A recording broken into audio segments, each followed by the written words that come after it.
But England defender Mark Gay believes the pressure is all on Argentina, who are defending the title they won in 2022.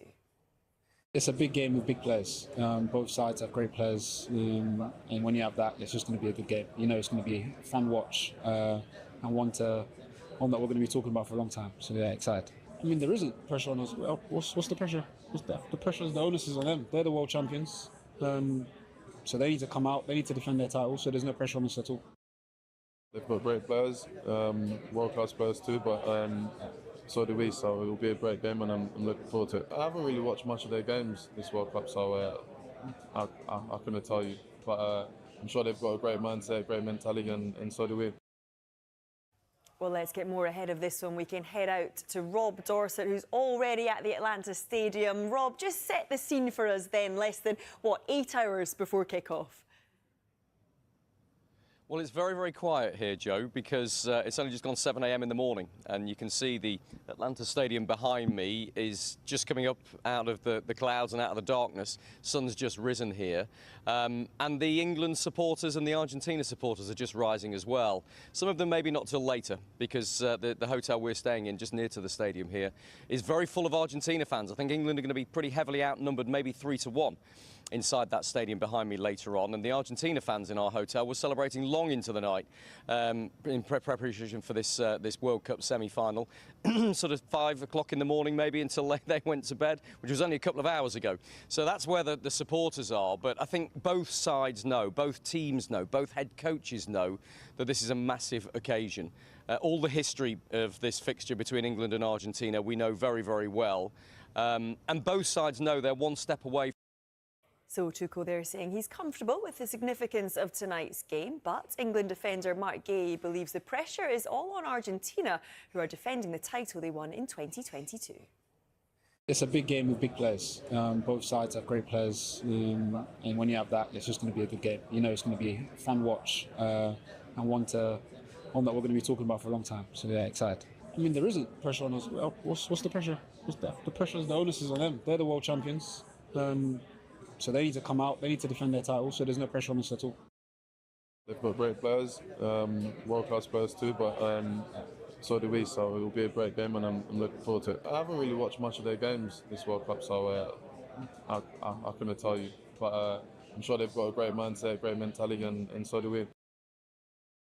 Well, let's get more ahead of this one. We can head out to Rob Dorset, who's already at the Atlanta Stadium. Rob, just set the scene for us then, less than, 8 hours before kick-off? Well, it's very, very quiet here, Joe, because it's only just gone 7 a.m. in the morning, and you can see the Atlanta Stadium behind me is just coming up out of the clouds and out of the darkness. Sun's just risen here, and the England supporters and the Argentina supporters are just rising as well. Some of them maybe not till later, because the hotel we're staying in, just near to the stadium here, is very full of Argentina fans. I think England are going to be pretty heavily outnumbered, maybe 3-1. Inside that stadium behind me later on, and the Argentina fans in our hotel were celebrating long into the night in preparation for this World Cup semi-final, sort of 5 o'clock in the morning maybe, until they went to bed, which was only a couple of hours ago. So that's where the supporters are, but I think both sides know, both teams know, both head coaches know that this is a massive occasion. All the history of this fixture between England and Argentina we know very, very well.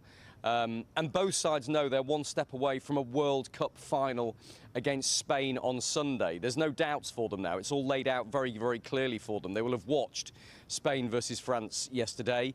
England's history against Spain, of course, losing out to them in the Euros final 2 years ago. All of that emotion, all of that's there, but Thomas Tuchel is trying to keep the players focused on the game. And he admitted in the pre-match news conference last night that it's almost impossible to do that. The players know, he knows, this is a monumental occasion. This is a World Cup semi-final against the reigning world champions. And so when those England players wake up in the next couple of hours, that's going to dawn on them. I wonder how they're sleeping. I wonder how they slept last night. The good news is they're all fully fit. They all have trained, apart from Jordan Henderson, who's got that broken wrist, and everybody's available for Thomas Tuchel, except for Jarrell Quansah, who's suspended. So it's a massive occasion for England, a massive occasion for them, and Thomas Tuchel isn't shying away from that when he's talking to the players.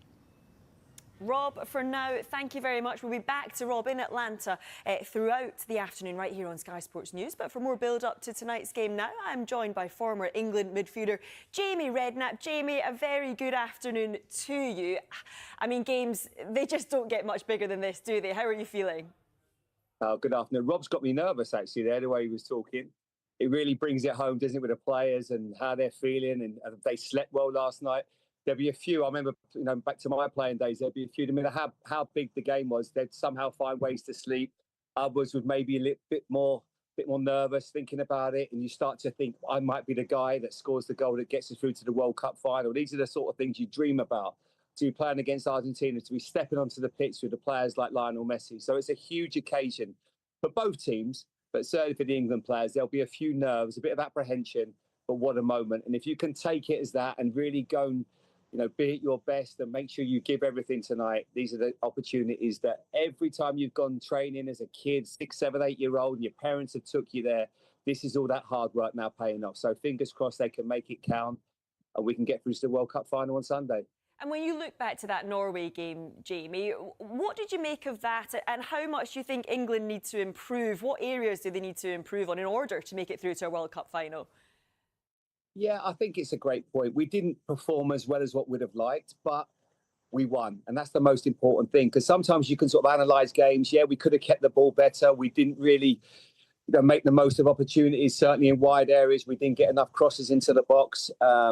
But what we showed was obviously real determination, and we showed obviously that we've got really important key players. The likes of Jude Bellingham, who was absolutely magnificent. He took the game away from Norway at the right moments.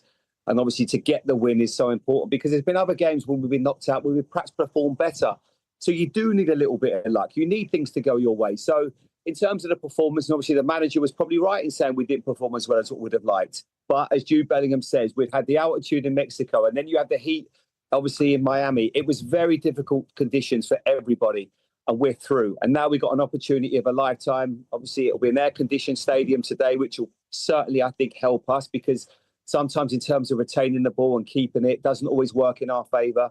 So that won't play a part tonight. So I'm really hopeful that this can go our way. It's a tough game. It's a really difficult one to call, but we have nothing to fear. I've not seen an Argentina side that makes you really fearful of them. Of course, they've got good players and they've got players that can hurt you, but so have we. We're in a good spot, full of confidence, and we should be going this really believing that we've got a wonderful opportunity to get through. What about team selection then, Jamie? Because a few things for Thomas Tuchel to think about. We've, of course, been talking about the right-back situation throughout the whole tournament. Reece James, he managed 50 minutes against Norway. Would you play him from the beginning tonight? I think it would be a conversation between Thomas Tuchel and obviously the player, and making sure that Reece feels okay, because obviously his body has at times let him down with injuries, and I know that feeling myself. And if he says that, yeah, I can definitely give you 70 minutes, and then that's where the likes of Jed Spence really come in handy, because he can come onto the pitch. But Reece's quality is something that we've not always had in games. Obviously, in early in the tournament, he was fine, and he picks up that injury. But to have him now is really important. And I feel he gives us a lovely balance. Ezri Konsa in that game against Norway was important because of his height, and you have to maintain that because of set pieces. You've got to be making sure you go up man for man. When you look at this Argentinian side, it's not necessarily the biggest side. They obviously might be able to play through you, and they have that kind of quality in wide areas, and Alvarez and obviously Lionel Messi. But it's not this. It doesn't feel like it'll be determined by set pieces, this match. So it might be a game for him as long as he feels okay. And then if he gets to the latter stages and he feels a little bit tired, or things are not going again, maybe he just feels like he needs a fresh legs. That's when you can bring on Jed Spence, because I have to be honest, he surprised me. He's got better, and he looks like a player that can make a real impact from the bench. And he was certainly exceptional when he came in against Norway. He kept us going, and he gave us real legs just when we needed it. What about this debate over Noni Madueke and Bukayo Saka as well? We know that Saka was managing that injury at the start of the tournament, but who do you start tonight? Do you expect Saka to come back in?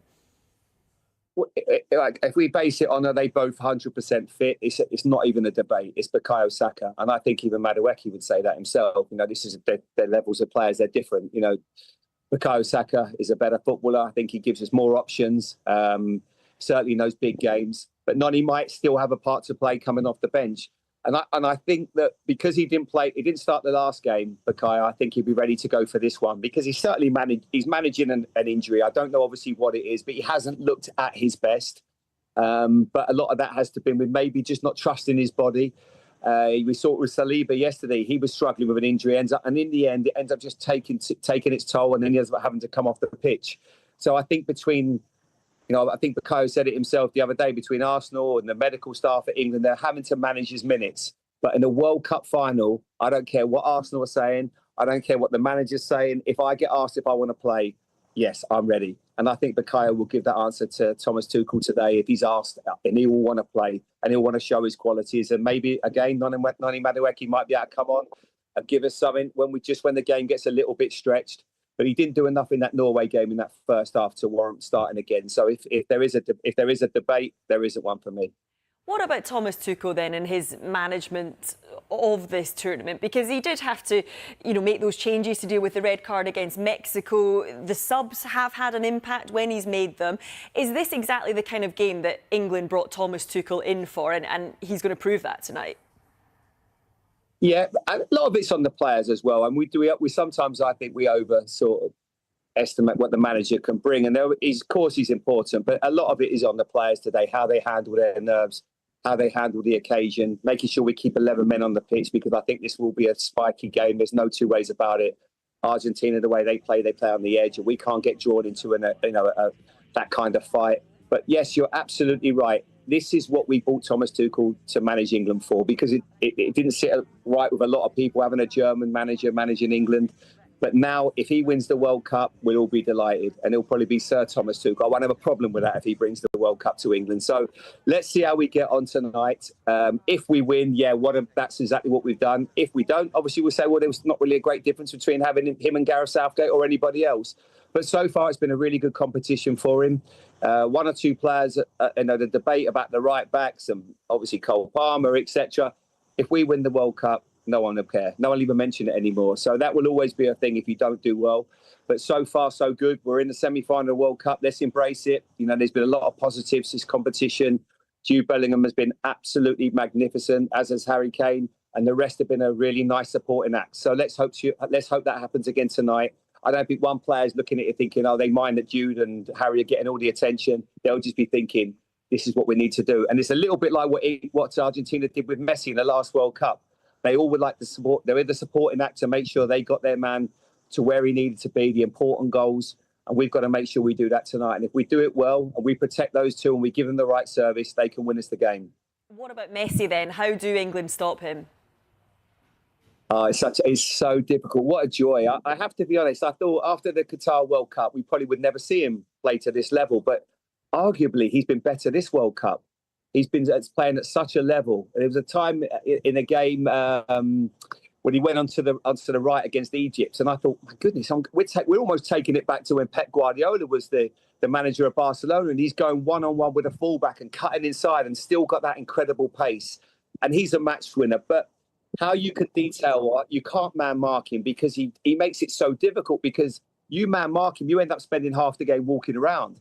And you 1 second you leave him or you just drift off and you maybe just be a bit complacent, he will just find some space behind you and just all of a sudden score a goal. And that's the difference now. And obviously when Mbappe going out of the World Cup, yes, it looks like, unless one of our boys, obviously Harry Kane or Jude Bellingham, it looks like that the Golden Boot will be going his way again. But absolutely incredible. What a footballer. And just so difficult to stop. But we've got to do our best. And it's going to be a real team effort. You've got to make sure defensively you get people around him, you block shots. But stopping Messi, I think that has been the ultimate dilemma for every single football coach and team over the last 20 years. And it's almost impossible. But you've got to do your best collectively. And if we can't stop him scoring, we've just got to make sure that we score more. And is that where this game is going to be won and lost? Is it about Jude Bellingham, Harry Kane stepping up, or Lionel Messi stepping up? There are a lot more, I would say. I think I wouldn't be surprised, because Alvarez has played a bit part in this World Cup, but he's certainly one of my favourite players. And he'll probably be a little bit disappointed with his output and minutes that he's had, but he showed some real quality in the quarter-final. And I wouldn't be surprised if he starts today. And if he does, that gives us a really different problem, because he is a fantastic player. He can play slightly deeper, he can play forward, he can shoot from distance. And I'm hoping as an Englishman that he's on the bench because he is so talented. But they have got, obviously, Enzo Fernandez can arrive from deep, a little bit like it was Frank Lampard positions where he can score headers. He's a good finisher. Obviously, McAllister that we know well in the Premier League. So they've got a lot more than just Lionel Messi, but certainly you'll detail and make sure that you've got everything, you do everything in your capability to stop Messi. If you do that, you do go a long way to stopping this Argentinian side, but not all the way. And from us, I would like to see because obviously I think, was it 13 of the 14 goals or something been scored by Kane and Bellingham? I think it is about time we got some goals from the wide areas, be it Marcus Rashford or Saka or even Anthony Gordon. They've got to pull up and they've got to start scoring goals and assisting a bit more than what they have done because we can't keep being reliant on them. But they have been so good, and I wouldn't be surprised if we're here and talking tomorrow about another Jude Bellingham masterclass. That's just how good and how confident he is right now. What about the game last night then? Because, of course, one finalist already confirmed after Spain beat France. Were you surprised by that result, and just how impressed were you by Spain?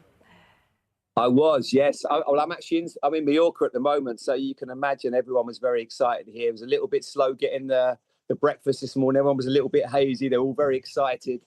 But no, I thought they were magnificent. I certainly got it wrong. I felt France would be the team to beat. And looking at it at the time, I thought, well, I think I'd rather play against Spain if we get through to the final. But looking at Spain the other day last night, I thought they were brilliant. The way that they played, Rodri in midfield and the way they kept the ball, and they've got such good technicians in there. So it's going to be a really hard game. But this is the business end. This is where you're not going to get any easy games in the semi-final, the final of the World Cup. So let's hope if we can get through tonight, it will be a really tough fixture against Spain. But if it's Argentina or England, you're in for a match because they're fantastic to watch. They keep the ball. They pass you to sleep at times because they're so good at retaining it. But they're not unbeatable. We all know that. But we're going to, I think they've got so many good players. And Yamal is obviously top class. So they're certainly worthy finalists. But that was a really big one for them yesterday because I felt that France looked a bit unbeatable, obviously, with Mbappe. But no, they were the rightful winners.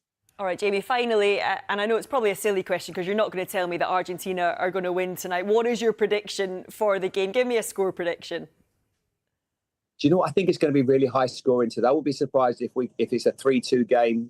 I'll be amazed if 11 men on each side stay on the pitch. I could see certainly a sending off that might dictate where this game goes as well. So I'm going to go for an exciting 3-2 win for England. Let's just hope that's the case, and we'll be talking about the final on Sunday because the players have done great and the manager. So, yeah, that would be the one.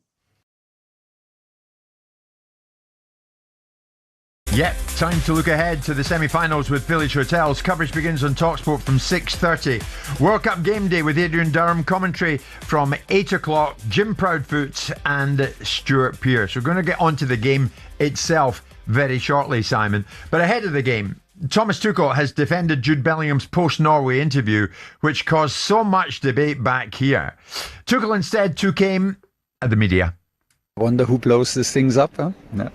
So there is nothing to blow up, and if it's blown up in the media, of course. Like what you expect of a player that just played 120 minutes and gave literally everything. If you shorten the comment of his coach, if you don't tell him that he was world class, if you don't tell him that he has world class actions, if you just cut all this and tell him, oh, your coach said you were sloppy, what do you expect?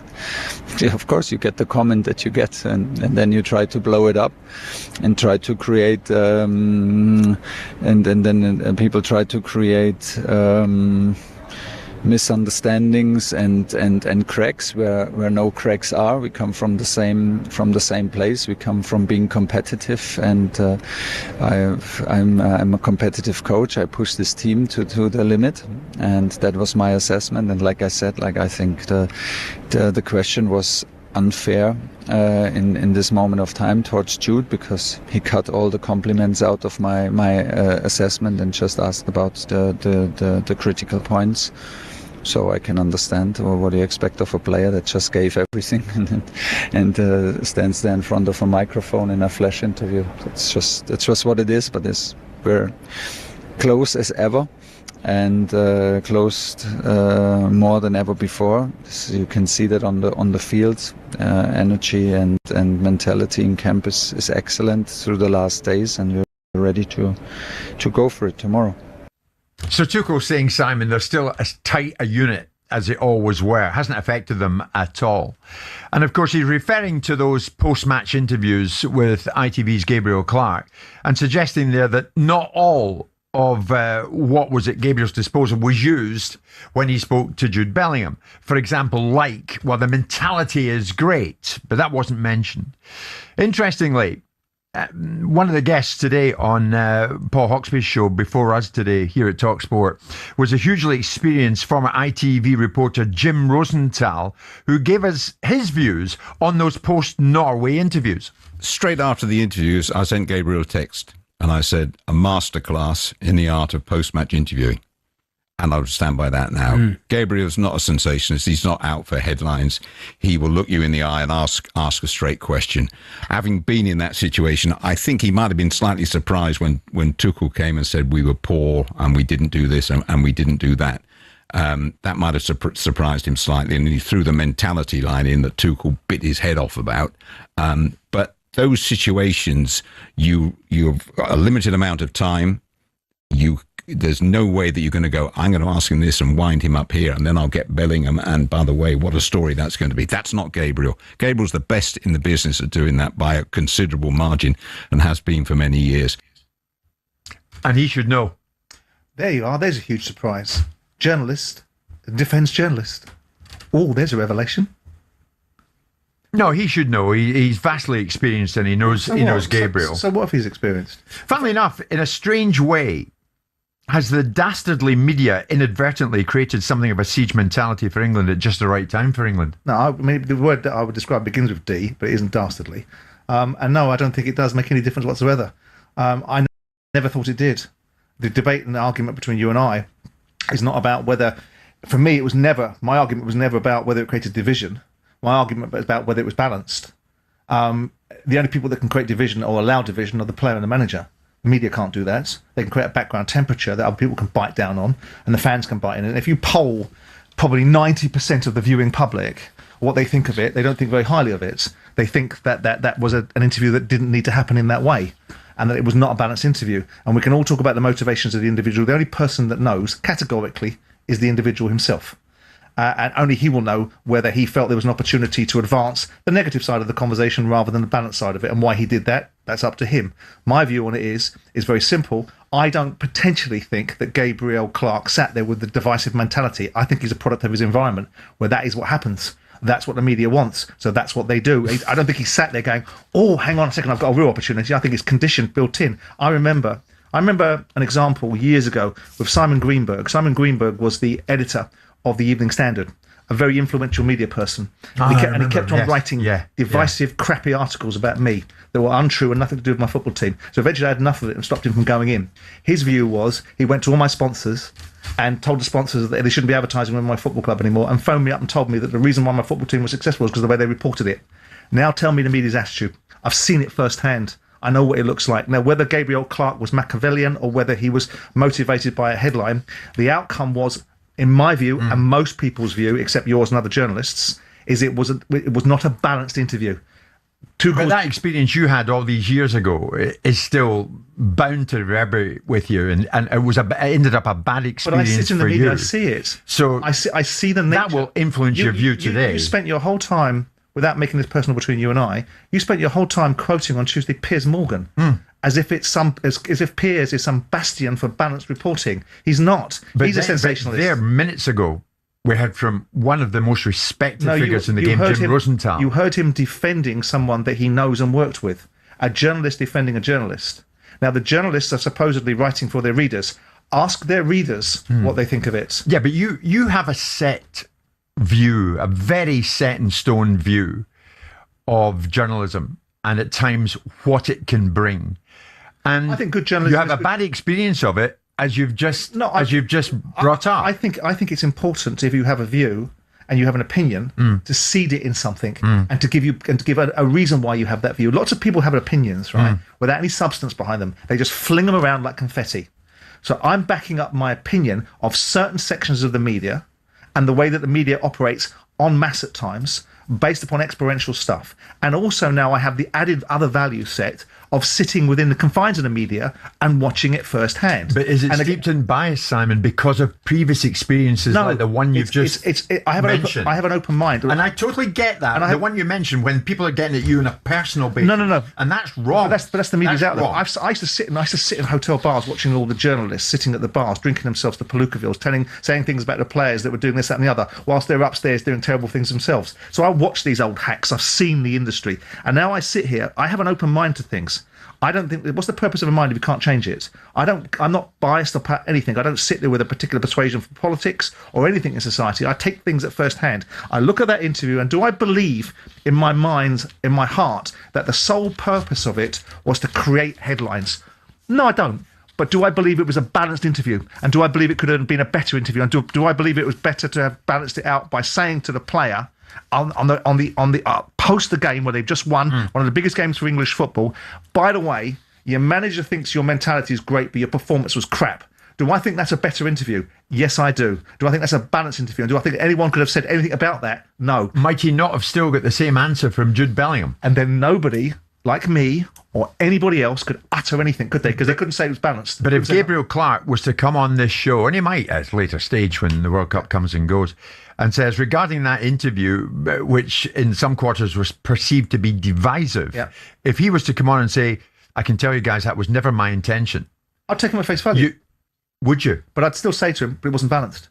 I'll put aside your motivations. I'll say it's poor journalism on your part. Okay, we'll move away from the fact that you're a divisive journalist, and we'll give you that one, Gabriel, because we'll take you at face value because you're sat here defending your circumstances, and you're the only person that can answer to that circumstances. I'll then come straight over the wall and go, but it wasn't balanced. It wasn't fair. It wasn't objective. You confronted a player with only negatives.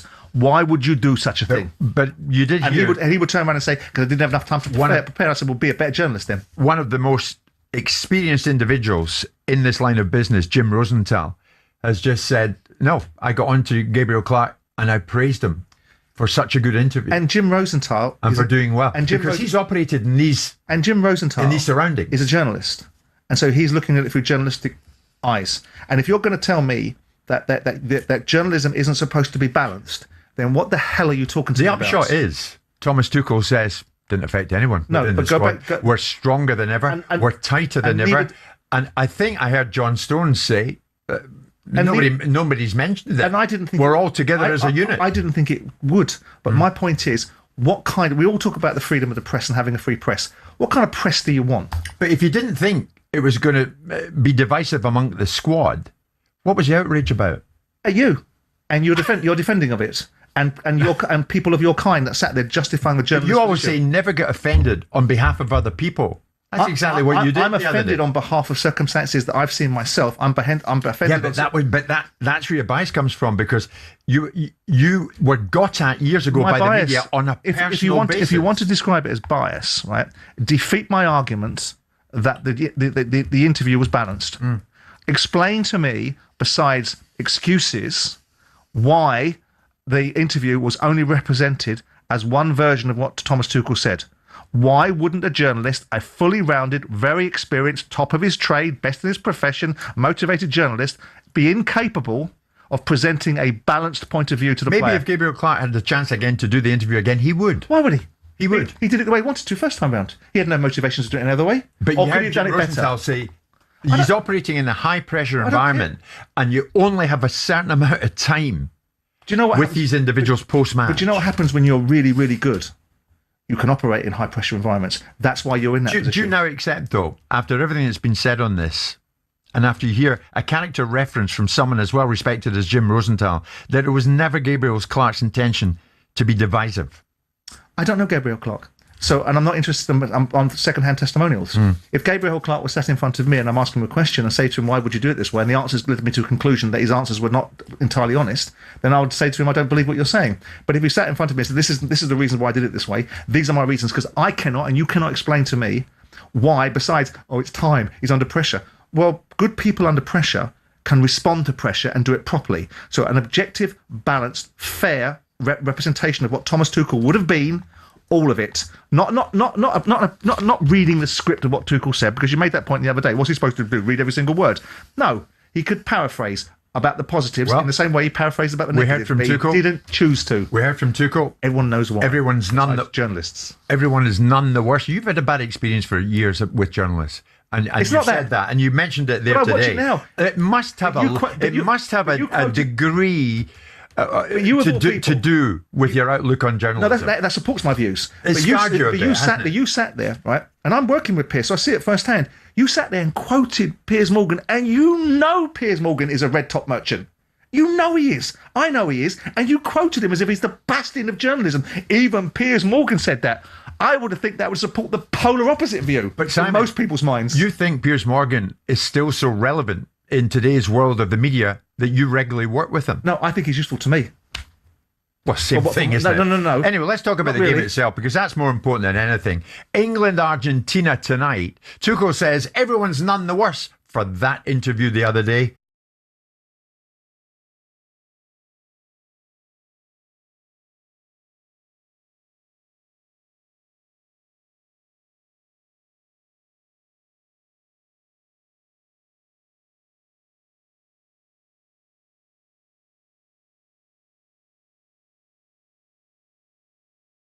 It's there, it's close. You can feel it, and there's this. You can feel it in your players. I can feel it in the group. I can feel it in the staff. Yeah, we want to continue this tournament.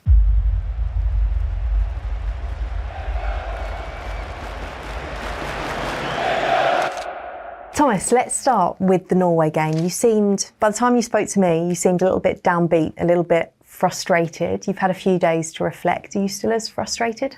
No, of course not. I have it out of my system, but I was, of course, delighted with the mentality and delighted with the achievement. It's a top achievement. At the same time, I was not fully happy with our performance, and at times a bit frustrated because I think everything was there.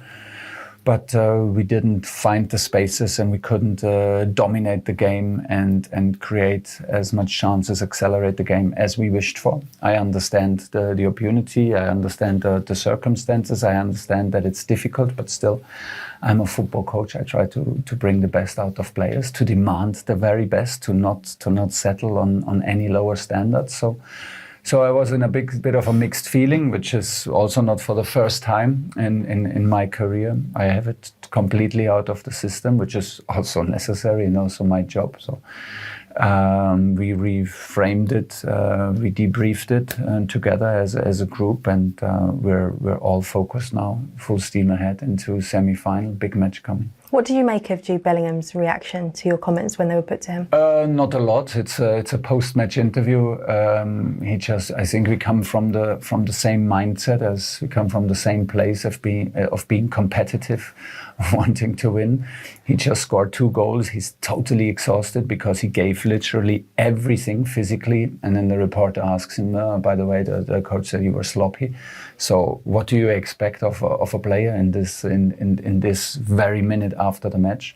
The reporter didn't tell him that I said he had he's a world-class player with world-class decisive moment. The reporter did not say that I praised the mentality of the team. So it was a quite negative question to ask.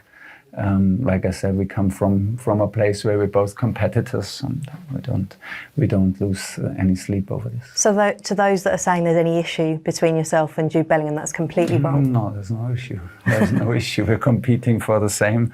We're competing for the same goal. We're both not satisfied. We are both still hungry, as everyone is, which is a good thing. And I still feel it as my duty and my job description to push and address, if ever standards drop to a little bit, to make sure that the standards go up and that we don't accept it. You said it to me post-match. You've said it then as a football coach. Yeah. You weren't happy with elements. Yeah. What are those elements? And can you fix them with such a short turnaround? Because England, whatever, have got 2 games in a week. I think now. it's fixable because of nothing new. We didn't ask for something new, and we expected the way Norway played and exactly the way they did. So I understand fully. I'm experienced enough that sometimes you prepare a team, the other team shows up in a different shape, they defend in a different structure. So it's very difficult to change on field. I get all this, but in this game, I think we saw saw the Norwegian team exactly attacking and defending the way we expected. We were not disciplined enough in our offensive positioning, and we were just not clinical enough. We had a way too high amount of technical mistakes before our attacks could even accelerate, before our attacks could even start. It was we broke our rhythm down with technical mistakes. We had ball losses. It cost in positioning and in technical mistakes. So that's just one point. That's just a fact. We didn't create a new structure. We didn't ask the players to play in a new structure. So yeah, I think we can do better, and I think we will do by nature better. It's just what it is. If you cannot play the nicest football, if it is a struggle, this is also part of this critique. Find a way to win, hang in there, do what we do on the highest level. We give everything physically, we give everything as a team, and we never give in. So we're in a good place. Extra time in the hottest conditions that England have played so far, I'm sure wasn't ideal. What's that done for the players at the end of a long season? Are there any concerns about fatigue or anything? No concerns, because the win and the arrival in semi-final and having the prospect of that bigger team to play now on this big occasion helps a lot with recovery. Training goes down to a minimum now. It's mostly about recovery. We had cramps, we had tight muscles and all that, but we have no injuries. This is the positive. No, I was going to ask about that, because you said that Declan Rice, obviously you took him off at half time. Yeah. I know that you said after that he'd been sick in bed for a few days. Is he recovered now? Not fully. He's on its way. I think everyone can feel with him how bad you feel when your stomach's sick and you go to the toilet for 2 days, and then you spend most of your day on the toilet. So you know how bad it feels, and you can then imagine if you then go out and try to refine your rhythm in 34 degrees heat training. It's just demanding. He lost some kilos while he carried this bug. So yeah, he's on his way back. We try to fuel him. We try to give him electrolytes and everything what he needs. But yeah, he still suffers a little bit. But will he be okay for Wednesday? Yeah, I guess so. He started the last match, so he should be in a better place in 3 days.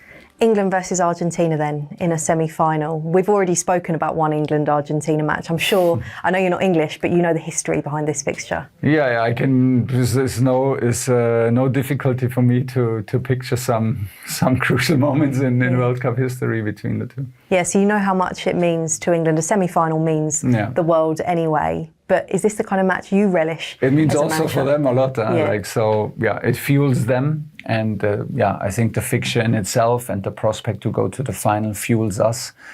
I think we will be up for the fight. I think it will be an emotional game. I think it will be a tough game. I think, but it will only also be just a football game. But I think on the highest level, in momentum swings and in emotional and in the competitiveness of both teams. And coming up with a game plan to stop Lionel Messi, is that almost a great challenge as a manager? A lot of coaches have tried, a lot of teams have tried. He seems to have always another gear, he seems to have always another solution. He's just very unique. I think no one needs me to speak about him. It's, I think, the first time I play against him with one of my teams. Yeah, we're up for that. We know what we're facing. We know the quality of him in particular. We know we can see the commitment of the group to do everything for him. And to build everything around him. They have the experience of the last win. They are the reigning champions. The group is almost the same group. So yeah, we want to take out the champions of the tournament. We want to take them down. We want to beat them. That's the target. That's what we prepare for. You've told us throughout this tournament England will get better as you get towards these games, I imagine. Are you still confident after your frustrations of the other night with the performance levels that England can reach the performance levels? Or is there an element of you that thinks maybe you can rely on moments, you don't need to reach the performance levels? Performance is always a different performance that I expect, meaning different opponent, different setting. I think it was a difficult quarterfinal because it almost felt like okay, again, we're the favorites. Do we expect it now from us? Like, we knew about the quality and the difficulties that Norway can create to any team, but still, in the history of the game, in the self-confidence that we have, still we were the favorites. Still, we demanded from us to absolutely win this game. It's difficult to build the same momentum. I totally understand that. And I think all these things will strangely or weirdly, maybe it does not make sense what I'm saying, will strangely be easier in a semi-final against Argentina. It cannot get it better, and it will automatically bring out a different gear in us. 2 games, Thomas, away from immortality for England and for you. Well, yeah. It's there, isn't it? It's so close. Yes, it's close. It's close, and it totally changes the mood. It totally changes the spirit. Absolutely, I can feel everyone excited. I'm myself excited. It's there. It's close. You can feel it, and there's this. You can feel it in your players. I can feel it in the group. I can feel it in the staff. Everyone is basically ready to go and wants to go, if possible, tomorrow, which is thankfully not the case. But that's basically the spirit. So yeah, that's where we want to be, and yeah, we want to continue this tournament. It goes without saying. We wish you all the luck in the world. So much. Thank you.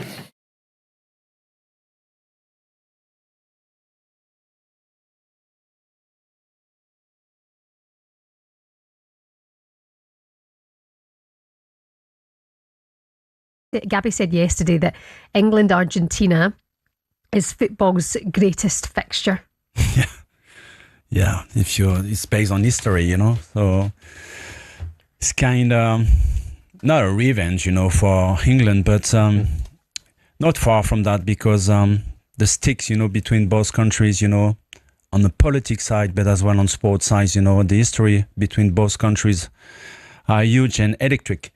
So I think that will be fascinating to see that game, and I hope the English players won't get into the trap, Argentinian players, because they are really good players, but in the meantime they can spoil the game sometimes. Yeah. Okay.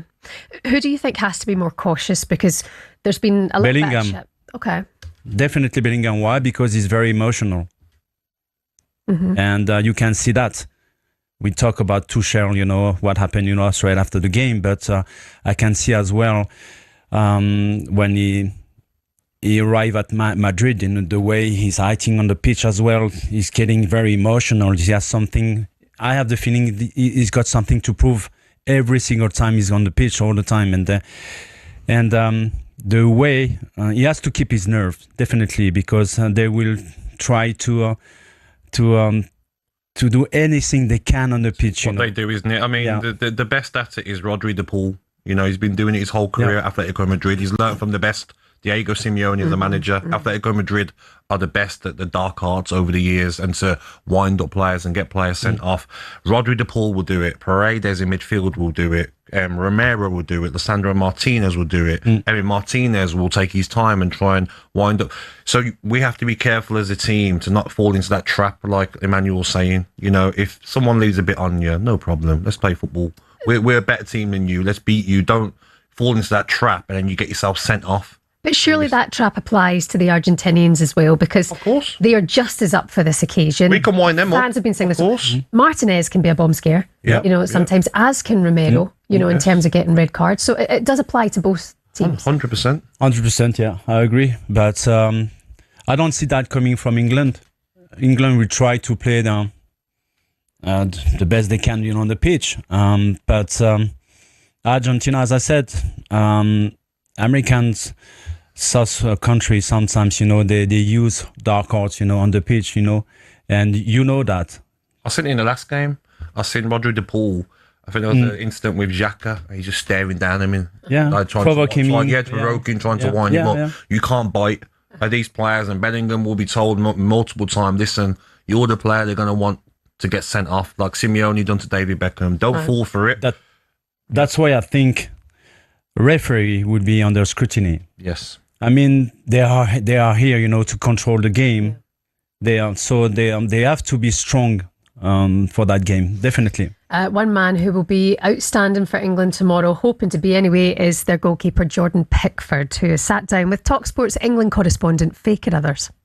Yeah, it's always a competitive game, and for me, it's always we look at the route, the upsets of not England versus Argentina. I think you look at the route everyone's getting here, and I think it's the top 4 nations in the world playing against each other in the semi-finals, and yeah, it's going to be a great game, a great atmosphere, and something we'll want to thrive on. What would it mean for you as a player, having gone through this, from 2018 onwards? What would it mean to you to beat a team like Argentina and get England into a World Cup final? Yeah, I think anyone in front of us, we're ready and want to beat. And same as Argentina, they want to come and beat us, but it's about us putting our best performance on to go and beat them. We know it's going to be a tough challenge, like every game is. Never take any game for granted, never take it lightly, and it's about us being on our A game, ready for them. Manuel, you've had a number of thoughts towards Jordan Pickford, but after the Norway game, how did you assess that performance? Well, tell me about the goal he conceded. So do you, because a lot of people in the goalkeepers union would back the fact that that was a cross and it was hard for him to get to. We spoke to Butland on the... You think he could have done better? Of course. Okay. Definitely. Did you see the angle where the ball came from? But we had a former England keeper here he yesterday thought it was who probably a said cross instead of a shot. Okay, but he's still the goalkeeper, so you have to be careful about that. And the way he conceded the goal, the angle of it, okay, it's been a surprise, for Pickford. But did you see the faces of the defender when they look at him after conceding the goal? They were surprised too. Well, in our house, we thought he had a stinker. But Jack Butland, former England goalkeeper, yesterday said that he couldn't have done anything else. All right. He's goalkeeper, so there is look after each the other. union. Is it the union thing? I mean, Gabby, do you think he could have done better? It's difficult, isn't it? Because when you go back to 2002 and the Ronaldinho free kick over Seaman, and he didn't mean to shoot, did he? Shoulder up, who took the shot. He didn't mean to shoot, so it's harsh to blame him. But Emmanuel played goalkeeper as well when he was. Have you seen the angle of it? Yes. You think he could have done better? That's fine. Of course. Yes. It's difficult. Should have done better. But in the meantime, this guy can make such great saves. Sometimes 100%. He did it against Norway again.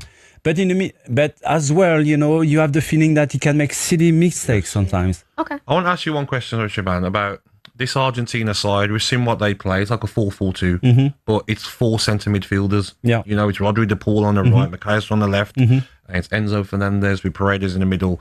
How do we get the best out of our attacking players against that formation? How do we hurt Argentina against that formation?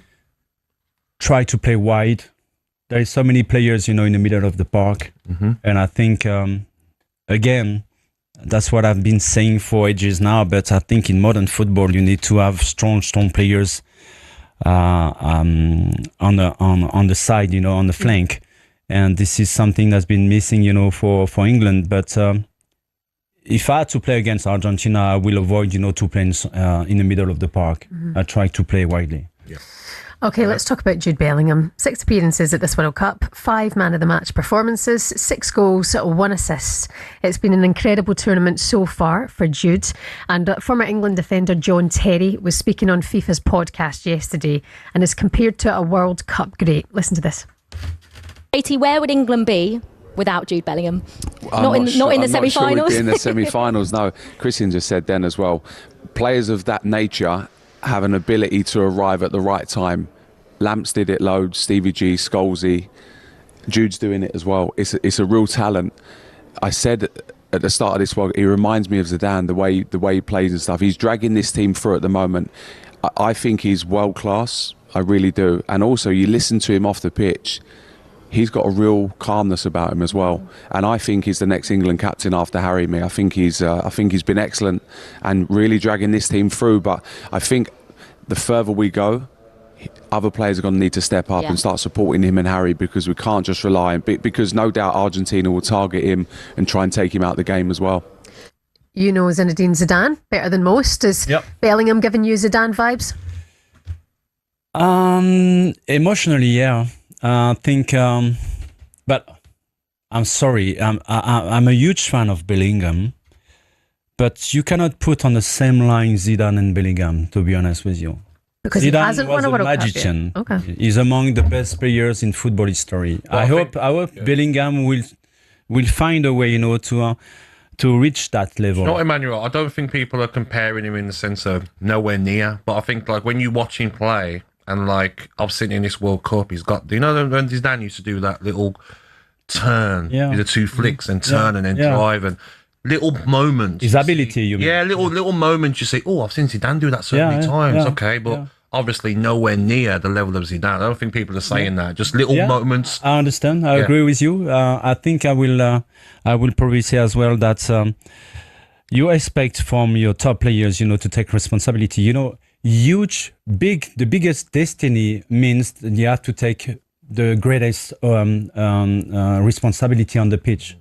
And I think Bellingham has done that so far, you know, with England for many games, you know. They don't play well, they are struggling, but all of a sudden there is a flash, you know, something on the pitch, and the name is Bellingham or Kane. Those guys can change easily, you know, the momentum of the game. Yeah, Zidane's in a world of his own. Forget about it. Bellingham will never be Zidane. Never. But he can have little moments that look like what Zidane was like on the ball. It's interesting though, because I think from clips I've heard of you in the past, you speak quite openly about emotions, personalities and stuff like that. That's important. That you see that in Bellingham, what you saw in Zidane. Yeah, Diego as well. You know, top players have got big egos, and because they want to prove they are among the best and the best players on the pitch all the time. And this is what I like from top players. Doesn't matter what they hear, the critics on anything. They come on the pitch, they take the ball, and they show you what means to be a leader.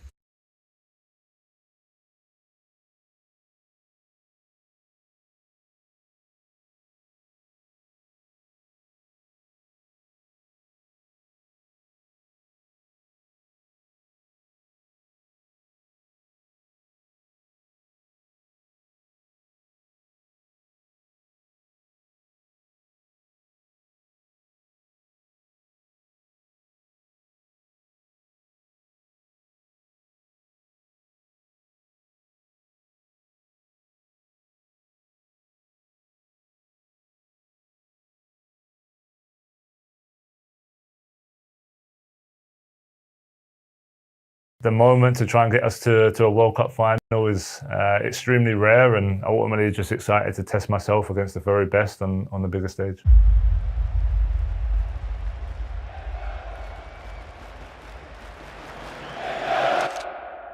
Well, Harry, 60 years on from the last time England were in a World Cup final. You're just one match away from captaining England to another. In one word, how does that feel? Exciting. To have that opportunity to, have the moment to try and get us to a World Cup final is extremely rare, and I think it's the most exciting part of the tournament.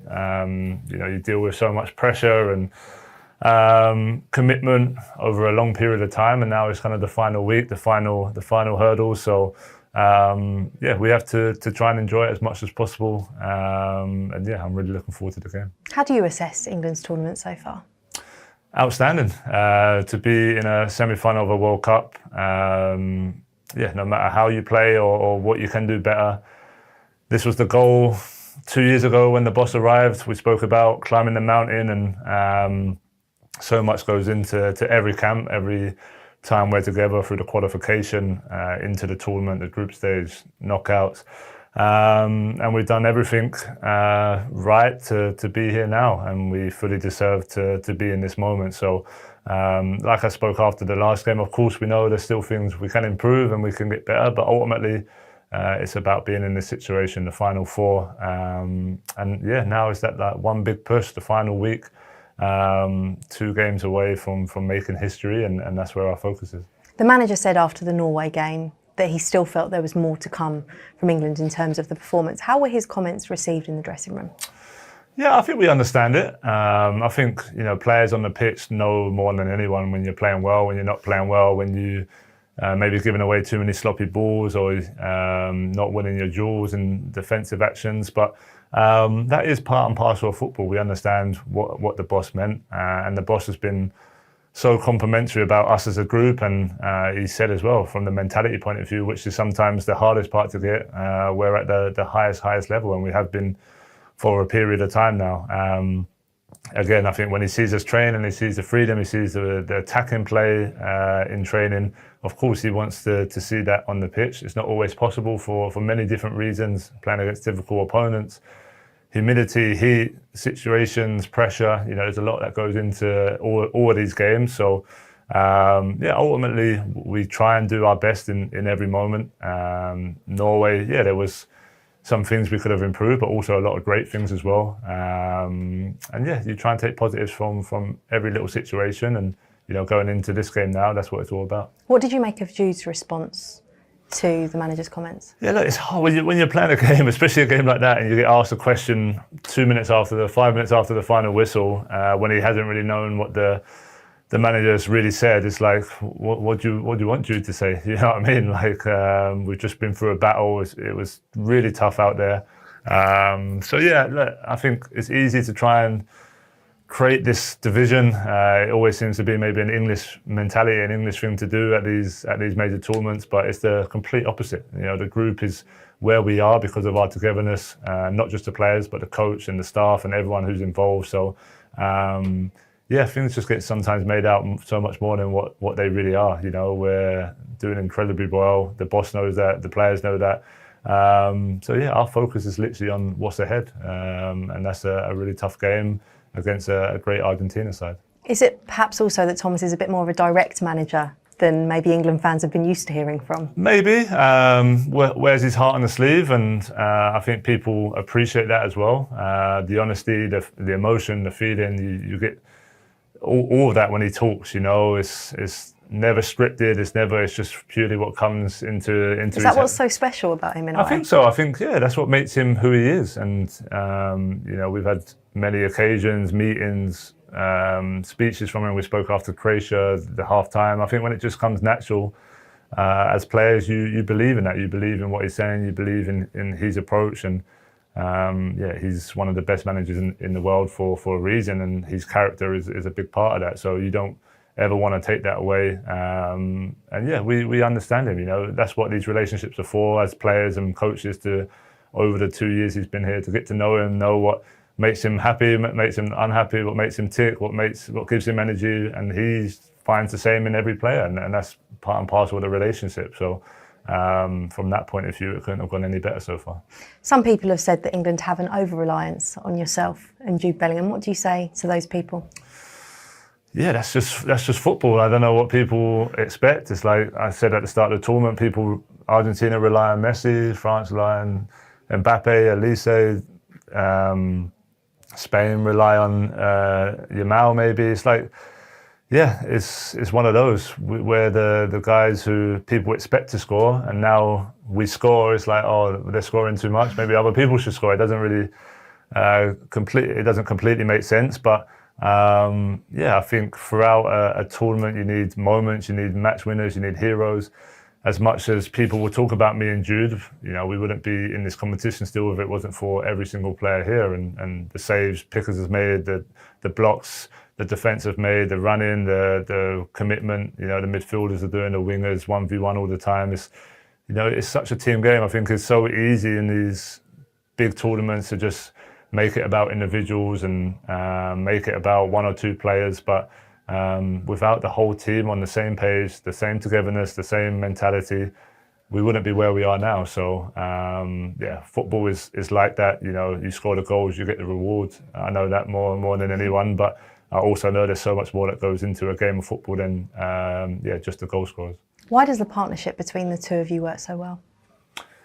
Yeah, we just. I think we're both in a good moment. I think physically, mentally, both in good shape. I think there's been a real hunger and desire since we met up in Florida. Me personally, finishing the season the way I did with a couple hat-tricks, the cup final, I felt like I just kept that rolling into this tournament. Jude come in with a real bit between the teeth to, I think, prove himself and prove why he's at Real Madrid, why he is who he is, one of the best players in the world. And you saw that energy early on from him. And we've kind of just used each other and that energy into the games, into training, around the place. And yeah, we've kind of taken that onto the pitch. Is his best position, because we know he can play a number of positions, in the 10, just behind you? Is that where you like him the most? To be honest, I think he's good in any of those positions. I think certain games will dictate a little bit differently, but yeah, I think he's a great goal scorer. So I think playing as a 10 helps him in that sense of arriving into the box, being higher up, being in dangerous goal scoring areas, kind of like his 2 goals in Miami against Norway, you know, almost like striker goals. But also he's so good as an 8, driving with the ball, defending up and down the pitch. He has that engine of a number 8. So really, I think he's exceptional in both positions. I think the games will kind of dictate what suits him a little bit more, and that's where you rely on the boss and the manager and the coaches to get that right. As for you, over 70 goals this season, Harry, that's 20 more than you scored just the season before. What has been the secret? Good question. It's hard to really put a finger on. I think, yeah, I guess at this year, a lot of things have just come together in the right moment, the right time. I feel, yeah, physically, mentally fresh, and I think the players I've had around me all season, both for club and country, have helped me kind of perform at this level. And yeah, just it's hard to really know. I dedicate every year to improve. And have you not changed anything? Was there something you did different in pre-season, taking on coaches? No, I think maybe just even more. I think I've been even more conscious on recovery and healthy eating, and I think that happens naturally as well. As you get a little bit older, you start to know that every little detail is even more important.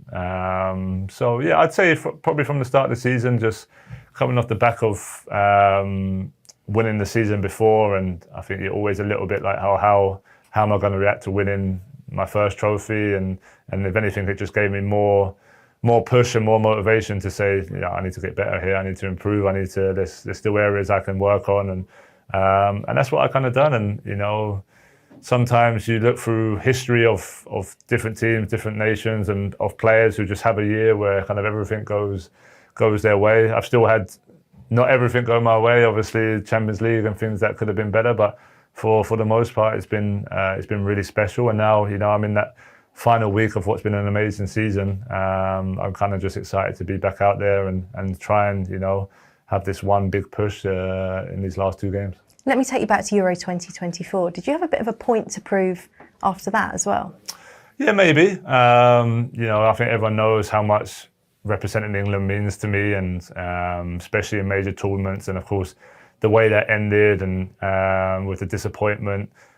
Yeah, sometimes losing those big games just gives you more motivation, gives you more of a point to prove. When people maybe start to question you in the national team, and if anything, that makes me almost a little bit better and almost drives me on. Like I touched on there, I think playing for England is the biggest honour, and it's something that I want to do for the rest of my life. So in that, after that tournament, that disappointment, I think again it just gave me almost another boost to say, like you can get better, you can feel better, you can physically be in better shape. And when I look back over those 2 years, that's definitely been the case. Argentina next in a World Cup semi-final. You'll know the history. Lionel Messi, Jude Bellingham, Harry Kane on the pitch. It's all set up, isn't it? Potentially for England to rewrite the history now. Yeah, we have that opportunity, and it goes back to kind of that exciting feeling. Of course, there'll be nerves, there'll be pressure, but ultimately, what a game to be involved in. When you dream of playing for England, and as a kid, you have all these feelings of maybe being there one day. This is exactly what you dream of, playing one of the biggest nations in a semi-final of a World Cup, trying to be the one to make the difference, trying to be the hero in the moment and help the team get over the line. The best players on the biggest stage playing against each other. I think the top 4 ranked nations in the world playing in the semi-finals against each other is exactly what it's all about. So honestly, I can't wait for the game. I think it's going to be an amazing feeling, an amazing occasion, and ultimately just excited to test myself against the very best on the biggest stage. Best of luck. Thank you.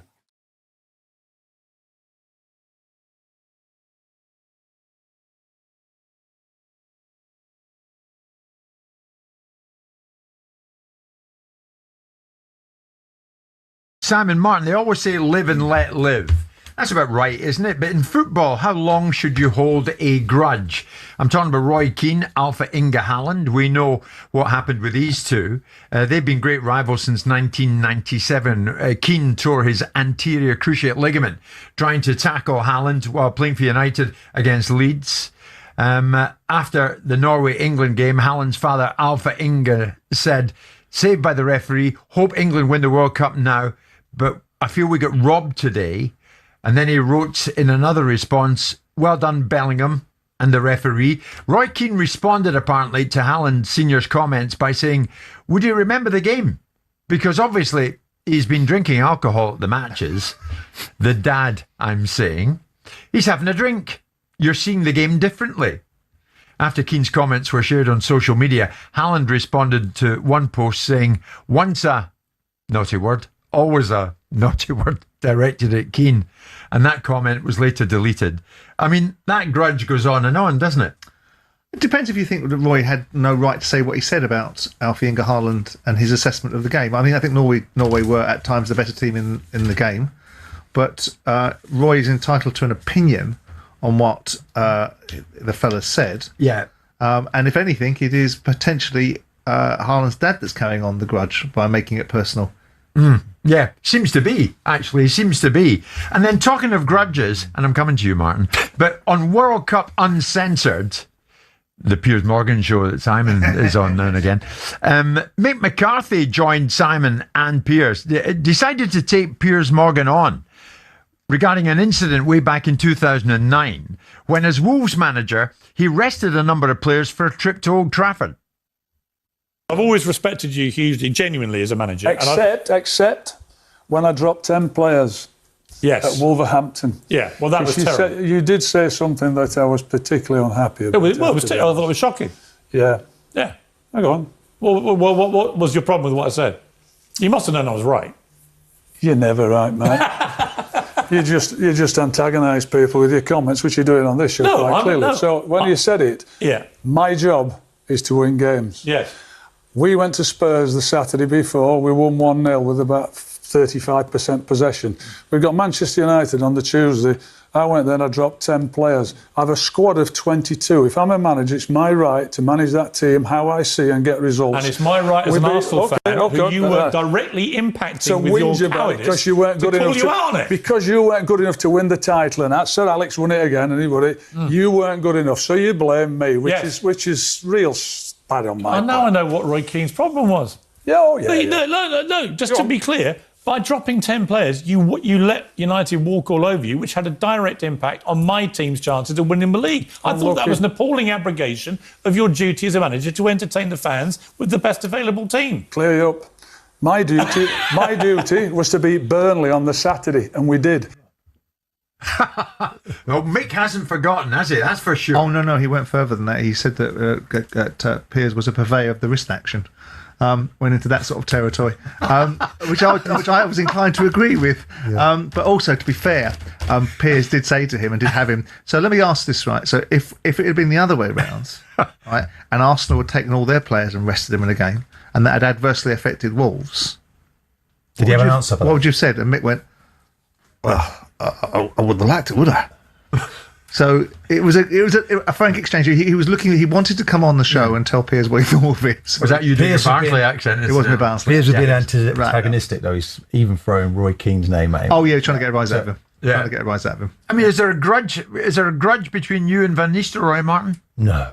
Is that all settled? Do you know this one with Haaland? It's unbelievable, isn't it, that he has that feud with that player with Haaland's father all those years ago, and then his son, because of the success of his sons, it's kind of like brings it back, doesn't it? Yeah. Because when Roy said that he was as good as a League One player, didn't he, at one point in terms of his build-up play? Yeah. Anyway, no grudges here. Simon, I'll see you tomorrow. Martin Keown, Arsenal Invincible. Who's in the final? Oof.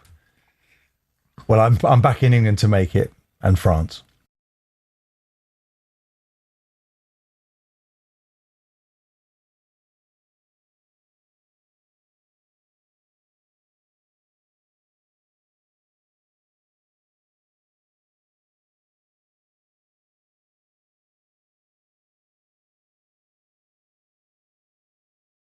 We've got Joe with us now, 03717 223344. Good morning, Joe. Good morning, Joe. Hello, my friend. Hello. Oh, man. You know what? I'm stuck on the A10, heading down to work with mental health services, and I'm excited for tonight. I can't wait. Bring it on, England. Yes. Bring it on. Nothing can ruin tonight for us, mate. Traffic, roads closed, nothing, mate. Not even the football? No, the football won't. Even the back of the cars are smiling at me. Everyone's out their car because of the traffic and just like, no problem, we're going to win tonight. Big Joe, game. do me a favour, put your window down, right? Put your window down and just start shouting, "Come on, England," out the window. Come on, England! Oh, give us a cheeky wee horn beep. No, I don't think you're allowed to do that, are you, Joe? Well done. Thanks for your call this morning. No road rage today. No problem. I know, Someone cuts you up. No problem. Hugging each My other. fault. Well done. Good job. Always the way. Andy is with us now. Andy, how you feeling today morning? Morning, Andy. Good morning. How you doing? All right. Great show, by the way. Absolutely loving it. Oh, bless Absolutely you, loving it. Thank you. Thank you very much. I'm getting frustrated, right? We keep talking about this magnificent game tonight, how it's the biggest game ever. It's not. The biggest game ever is going to be on Sunday. Absolutely 100% on Sunday. I'm so confident. I'm an Arsenal supporter. The last few years have been very frustrating. I knew that Arsenal weren't going to do it. This season, at the beginning, I thought, yeah, this is our year. We've done it. 100% believe that we're going to be defending the World Cup next year. Spot on, mate. What about the rivalry tonight? I think that's what people look at, mate. And the hand of God and Simeone and Beckham and, you know, obviously the Falklands and other things. Yeah. The Argentines, they haven't got our mentality. English people get on with it. We've got some great players. I don't think we've had the best World Cup so far. We've won the games and what have you, obviously.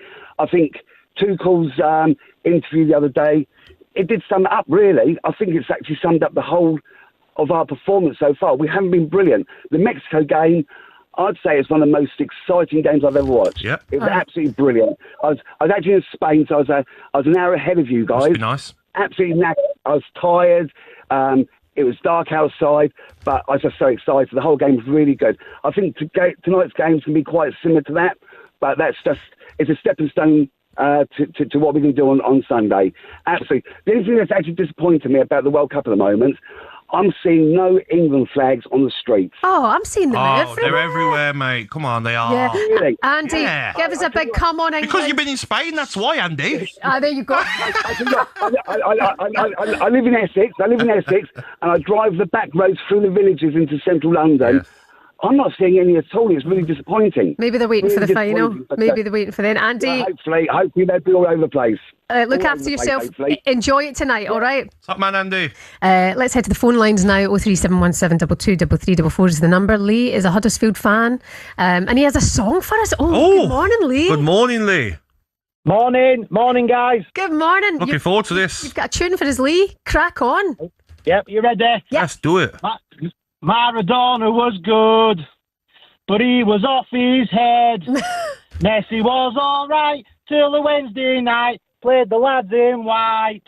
Oh, Bellingham, he's the best we've seen on this World Cup scene. Oh, Bellingham. Lee, that was magic. You've got a wee bit of work to do to impress Gabby. I mean, Lee, this is the most unhappy he's been all morning. That was good. See, Lee. You're not a fan, Gabby. Lee, I'm sorry about him. He's like that sometimes. He doesn't get out much and he's a wee bit rude. Can I hear it again? So I can work out Lee, where you went wrong. Lee, you get my golden buzzer. Good luck tonight. Enjoy it. Thank you so much for getting in touch. Top man. Oh, why'd you do that? Can I not be honest? Live on air on the radio. Can I be honest? I was shocked. You're always like, no, sometimes you cannot be honest, okay? I was shocked. That was hurtful. So you're saying me, right, on X Factor, and someone comes on and they're not great, Simon Cowell's going to be like, well done, and Louis, they're going to be like, well done, you done great, no. Lee, they're going to be a bit shocked. Mr. England today, you've just mugged him off for singing an England song. I didn't mug him. I wasn't impressed. I mean, I can't just be fake. You know what I mean? I'm a real guy. I'm a real man. Lee. Shaban, a real man. You know that? Keep going. Don't give up on your dreams, Lee. Yeah. Coming up. Ed, we're going to need some good songs after the break, please, mate. Cheers. Save us. England fans, keep the calls coming in. How excited are you for tonight? Are you confident? Are you into the final? Can you visualise yourself winning the World Cup? 03717 223344 is the number. Keep your songs coming as well, and hopefully you'll cheer Gabby up. Very good morning to Dan. Dan, how are the nerves, buddy? Good morning, Dan. Morning, guys. How are you doing? All right? Excited, a bit nervous, but confident as well. Yeah, I'm saying 60 years. Least manager at changing rooms. Come on, Bellingham. Come on, Kane. Let's do it. Let's do this. We're English. We're proud. Let's bring it home. But Dan, don't you think that, like, Kane, Bellingham, yes, but how about some of the other players turn up tonight? Can Declan Rice, if he's fit? Can Saka, Rashford, Gordon? Do you know what I mean, mate? Yeah, all of them, mate. We're English and we're proud. Let's do this. Dan, go for it. A big come on, England. Come on, England! Come on, England! Thank you very much. Cheers, mate. Well done. Best wishes, Dan. Morning, Shaban. Morning, Gabby. Hello. How are you feeling, can James? I just say, before we get in, it's an absolute honour to speak to such a fantastic reporter as yourself, Shaban. And Gabby, morning, mate. Oh, thanks, mate. So nice to us. James, there's a tenner coming your way, pal. Thank you, James. There's such nice words to me there, mate. James, how you feeling for tonight? I mean, Gabby said it earlier on, you're all one tonight. Everyone should be on the same page for England. 100%. I'm nervous as hell.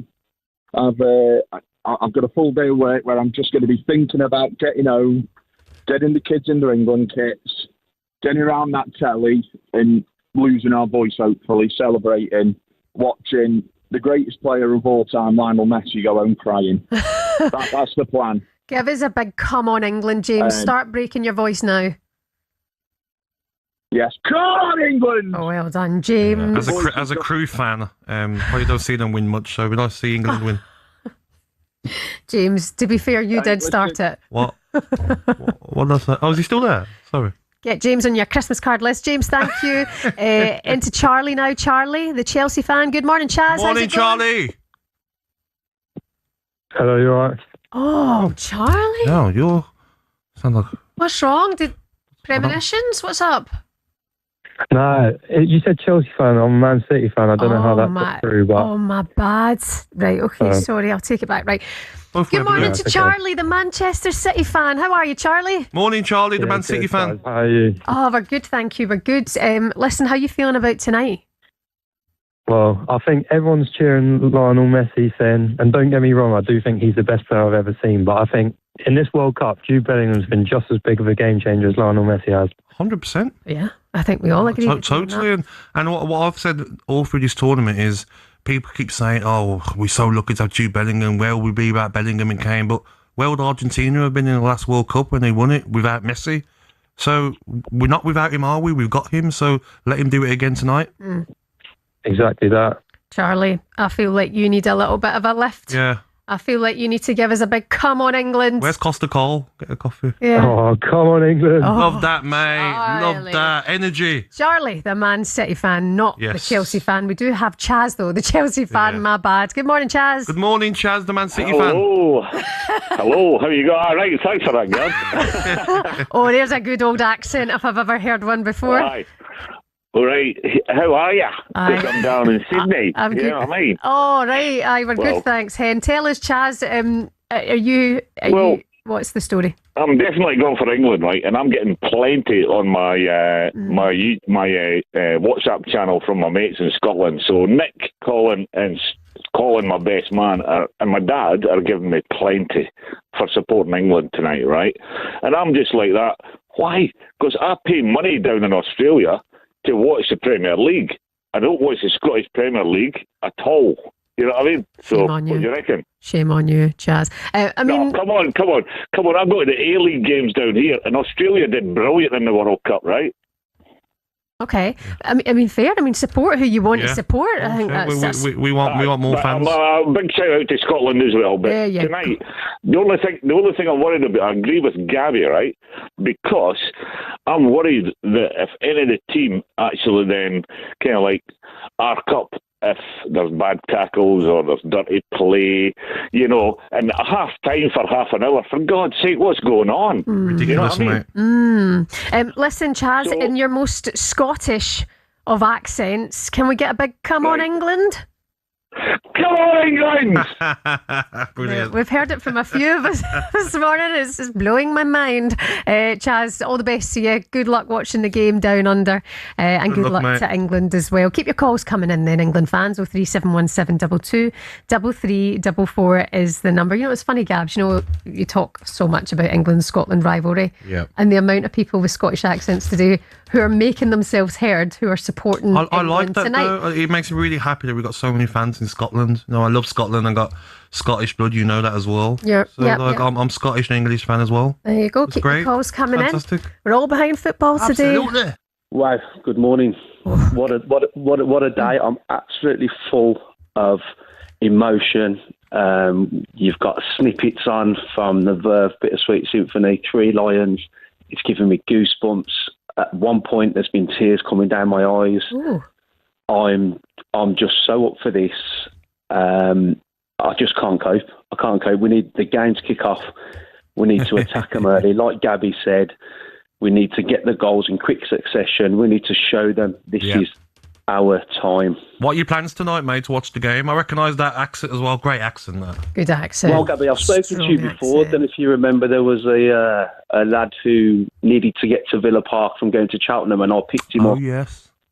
Yes. So I drove down, picked him up from Cheltenham, took him to Villa Park, and then drove him to Bristol. But What are you doing tonight for the game? Well, what I love about this World Cup is my 9-year-old son, Jack, he has... It's encaptured him. Normally, the Villa will be on, football will be on, he'll be on his iPad, but he's not moved a muscle. He's sat there, and I've enjoyed the games with him. So tonight, hopefully that the lad's going to be sitting on my lap, and we're going to be cheering on together. Love and that, I don't mate. mind saying, if it goes the way of of England, then tears will be streaming. But I just want to say it's a great pleasure to speak to such great journalists as yourself, reporters, and the living legend in our man, Gabby O'Bundle. Thank you, mate. Really Up the Villa. nice of you, Edward. Well done. Up the Villa. Up the Villa. And give us a big come on England then. Well, I'm kind of working in an office space. No, shout it, Edward. No.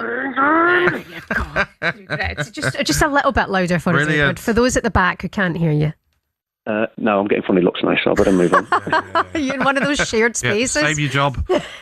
Top man. With us. Good luck to you tonight, and hello to your wee boy as well. Hope you enjoy it Amazing. together. No, not him. Next caller. Gab, how are you this morning?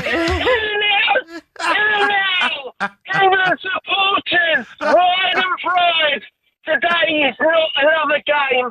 It's an opportunity to write your names into the history and have legacy in English football spanning over 60 years since the last attempt. Every one of you have spent years getting yourself through sacrifices to this point now and the final. We have 2 games left, 180 minutes to go and do it, the nation proud. To earn a trophy you're never going to get domestically. When you walk at that tunnel tonight, remember you have 3 lions on your chest. You're playing for the greatest nation in the world, one of the smallest, but probably one of the best. We have rival nations absolutely seething at the bits, like Chavan and Scotland, like Dean Saunders and Wales, like any Irish. And just remember, there's so many people relying on you guys tonight to do something special. We've got guys like myself that are out tarmacking. We've got construction workers, people behind tills at shops. We've got my father-in-law in hospital. And this needs to be done for every single person tonight that are watching. We rely on you. Well You're done. going to make our summer. Well said. Well said, Gabby. Well done, you. Love that from you. Well done. And good luck tonight. We've got Colin now, a Villa fan. Colin, can we get your rallying Morning, cry, Colin. please, on TalkSport? Go for it. Right, guys, honestly, what that Gabby just said, absolutely brilliant. The whole country behind you, honestly. I've waited my entire life for this. Honestly, I'm 57 years old, and I just need a bit of glory in my life, honestly. I'm a big Villa fan, Gabby. Big up the Villa. But honestly, I mean, we've had an incredible season, but this would just top it off for me. That other star on our chest, honestly, wear that with pride. It means so much, doesn't it, Colin? So much lately. Yeah, the country's been honestly going through so much turmoil at the moment, and this will bring unity to the country. It really will. I think you're honestly, right. I can't tell you how much it will. Well It said, really, mate. Really will. Well done, Colin, and good luck. England team, our strength is our unity. Come on, England! Yeah. Come on, Colin. Gary, give us your rallying cry. Good morning, Gary. Hiya, come on, England. 16 years ago, I wrote a song. Would you like a few lines of it? Yes. Are you ready? Go for it. Bloody, I nearly forgot the words. Oh, no, Gary, you've had a howler. Are you ready? Are you ready? Are you ready? It's England for me. Come on, England. I can't remember. Gary, that is absolutely honking from you, Gary. Give us a come on, England. Can you remember that? It's just wait a minute. Gary, man. I'm so sorry. Thank you. Come on, England, for tonight. We're going to do all right. Britain's Got Talent. That was incredible, Gary. Season 12. Oh my God, he panicked big time there. Gary the Bolton fan. The game is live on Rumbled. Stage fright. Get him in the dressing room tonight.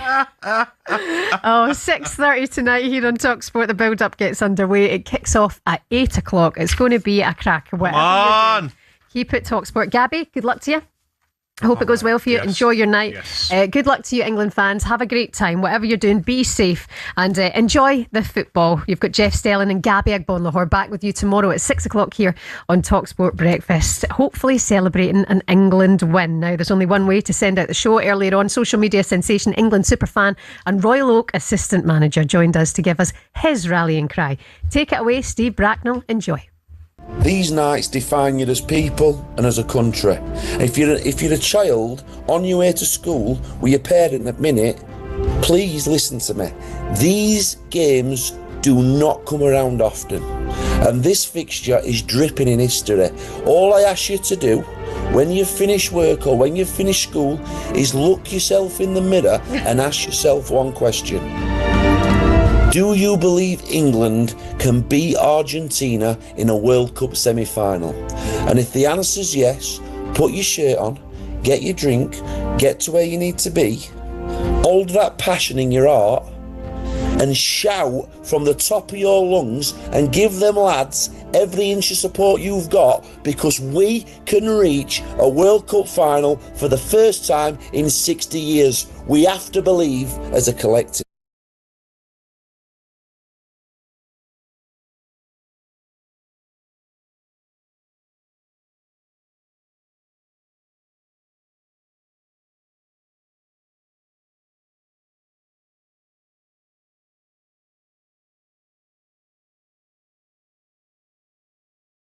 The back end of my playing career and certainly my time as manager, that's the one consistent thing I was wanting from the players, to have an opinion, have a voice and speak more. But I thought it was really refreshing.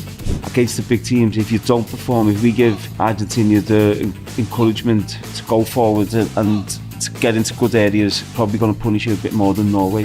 My algorithm is full of Wayne Rooney 3 years ago and then Wayne Rooney... There was nothing wrong with me 3 years ago as well, by the way. There was more to love, that's all. Wayne Rooney WhatsApp chat that we've got was absolutely going off, and I was like, what's happened here? And it was Wayne saying that he was going to do it and sending photos of rowing boats in Portugal. Someone said you'd be better off on that pedalo. That's the hardest thing in the world. Have you done it at the shop? Oh, mate. It doesn't look that far, and you go out and then you look back and you think, oh my God. When you come back, mate, yeah, it's horrendous. Well, this feels like a small slice of sort of home. Kelly Summers back with you. Wayne, good to be back on the show with you. I know you've been podding without us, or without me. I know Kay's been around. But yeah, I've been a little bit busy in the US. It's nice to be back chatting with you. You enjoying the World Cup? Yeah, it's been good. We've missed you, to be honest. Hasn't been the same without you. So, that's the nicest thing you've said in a year of working with you. Thanks. The only disappointment, of course, is Kay's on holiday today, isn't he? So we haven't quite got the gang back together. but you've called in the help of a friend and someone that's a returning guest, which means they didn't hate the first appearance. Yeah, no, Jags. That'd be me, wouldn't it? I don't know which one, guest or friend. I'm not sure which one comes up higher on the list, to be honest. I think he'd call you a friend. I think he'd call you You a always friend. call the friends when you didn't need. How about you then? You're at home in Manchester. Wayne's now... Hold on. Just to clear this up, actually, Wayne, you're actually out in the US now. Is that right? Yeah, no, I flew out Sunday night, stayed in New York, then flew to Atlanta. Got been doing a bit of filming with Nike, which will be good. More acting? A little bit. Yes. But then in Atlanta now, getting ready for the game. So how have you been anyway? You've been around the squad. It's been good. Yeah, it's been really good actually. What am I on now? Week 5, week 6? I don't know. Let's just let everyone know, by the way, that I turned up to this recording about 2 minutes before because I got my time zones completely wrong. Proof that I have travelled. I think I've done about 18 flights now. So I don't know, like you're going plus an hour, plus 2 hours, like I don't know. I just hope that my iPhone changes. And this morning, when I was told it was 10 a.m. for you, I assumed it was 10 a.m. for me, but it's actually 9 a.m. because I'm in Kansas City. We're recording this the morning before England play in Atlanta, which is why you're there, Wayne. It's been incredible, to be honest. The squad, I've done this for 4 major tournaments now, and the squad the culture's always been good. I know we've spoken about England culture a lot, but this time, I don't know, like Thomas Tuchel has brought something very different. They all respect him. Even like I've spoken to Kobbie Mainoo, who's not played a minute, and I'm sure he's not happy, but the harmony is amazing. I think we've seen that in the subs, and we've had some funny moments as well, which I'm sure we'll come on to, but I can't complain. But I'm tired. The funniest moment for me was the Harry Kane one, the interview you done with him. I love hilarious. When they cut back to you in the studio. It was hilarious. And also, when Harry came back out, so he came back out and asked to redo the interview with us, and I was gutted because I knew you'd gone off air. But he said to me, who found it the funniest? He thought Joe Hart would have, and I was like, no, I think Wayne's still recovering. Yeah, no, honestly, it was hilarious. I felt bad because obviously Jordan had just got injured. So I was hoping he was okay, but I couldn't stop laughing. No, when you get the giggles and you're gone. Phil, did you see it? Yeah, it was brilliant, and obviously, there's nothing you can do in that situation. Well, you know yourself, you get a little bit of dry mouth, or your voice might change a little bit, but he could not turn off the squeak, could he? He'd spoken to me, Phil, as he came over, right? So, because I just like when you speak to someone close, and I just said, just so you know, Harry, I'm going to ask you about Jordan, because I just didn't want to, I know him well, I didn't want to catch him off guard. And he replied, and I thought he could talk. So I thought Kermit the Frog had pitch you made it. Honestly, at times like this, the internet is so good. Have you seen some of the gifs are amazing. They're so good. But the best thing was, I felt quite guilty, but I didn't know how. So Wayne, when you're doing that, obviously it goes virtually live back to the studio, and it's like 4 a.m. there. I walked into the tunnel, and I said to my producer, "Oh, he lost his voice. I think it was all a bit funny." And he was like, "My producer is watching the BBC coverage, and he's like, Wayne Rooney is dying with laughter." And I was like, "Was it that funny?" And he was like, "Yeah, it really was." Because in the moment, I didn't realise. And then Harry emerged very quickly with a throat sweet and said he'd had basically as many messages about the interview as he had about the game. Well, he's too late redoing the interview, early because it's out there. That it's already gone. It's already done. But I love that. I just thought it showed a different side to him, and I felt that a lot this tournament with Harry. We've done an interview with him that will actually go out before the Atlanta game. Obviously, he's had this wild season, over 70 goals. But I don't know, like we're seeing a bit more of his personality, which I think is quite nice. Like I think sometimes, Wayne, we haven't seen that. Yeah, I think with a few players, I think with Jude as well. I think with the two of them, he seems more interactive and doing more interviews, and it's good to see. I think for the fans back home as well, getting to know the players a little bit more through the interview. So I think they've been really good. Yeah, I like that Harry came back out and did it, and it went down, like I said, it didn't go out on air, but it went down really well on social media. He's been great, and the interview that is going to go out ahead of the game is the best I've done in 5 or 6 years of interviewing him, and it got me really pumped, and I'm now convinced we're going to beat Argentina. So the only way is down, really. No, we'll be right, I think. Yeah, no, there's something there. Tuchel's good. He looks like a manager who you want to play for and be serious when he needs to be serious, and but looks like a manager you can have a bit of banter with. We actually did with Alex Ferguson. We used to have banter and play pranks on him and stuff, and I think that's part of creating a chemistry between John the players. That was just as good. That was amazing for me. Yeah. The fact that he looks absolutely devastated 1 minute, and the next thing you know, he's dancing around and jumping with Stones this time. Elliot Anderson said that the camera didn't actually fully capture Tuchel's proper reaction. Apparently he was proper head in hands. So he obviously thought for a minute, but obviously the defence hasn't had much luck. But I thought John Stones, other than a slightly shaky moment in that first half, was exceptional against Norway. What did you make of Norway? Jags, I'll come to you on that first, because we saw Wayne, a lot of people have seen Wayne on the BBC reaction show, but what did you make of the Norway game? Because Thomas Tuchel, I think rightfully, said there's more to come from them in terms of performance. Yeah, it was always going to be a tough one. We were obviously favourites. We hadn't really played in those conditions before. I thought we started off pretty much in control of the game, but as a lot of the games in the World Cup have gone, nothing tends to happen that much early on. We make a few sloppy passes. You just mentioned, obviously, probably the one or the bad 5 minutes that John had during the game, which gave them a little bit of impetus, and then they score what I'm going to class as a cross, because I think it was. Yeah, it defo was. But again, we took it fantastically well. We were looking for someone to stand up. We've spoke previously just a minute ago about Jude and his character, but we needed someone to step up. Great ball into him from Gordon, who was having a quiet half. Great goal, and again, we just looked like that was going to be us. But I felt quite confident we'd be able to get the win after that. But I'm enjoying it. It's different. Obviously, the water, the hydration breaks, let's say, are killing the game a little bit, but starting to get used to them. Probably needed them for that game. I think they've helped England as the tournament's gone on. Well, at certain times, yes. Especially, I think, like I say, in certain games, it's given Tuchel a time to get to obviously his players in. But no, I think there's a hell of a lot more for the team to give. I think that's what's been sort of alluded in some of the post-match interviews. We've obviously jumped on a different bandwagon at different times. I wanted to dive into like the post-match comments and everything, because I have since spoken to Harry Kane and Thomas Tuchel. That was on Monday, so 2 days after it kind of happened, and things are a little bit calmer. And I really got the feeling that it's actually really fired them up. Wayne, if you're manager, I imagine Sir Alex Ferguson probably sent a lot of messages in the media to you guys.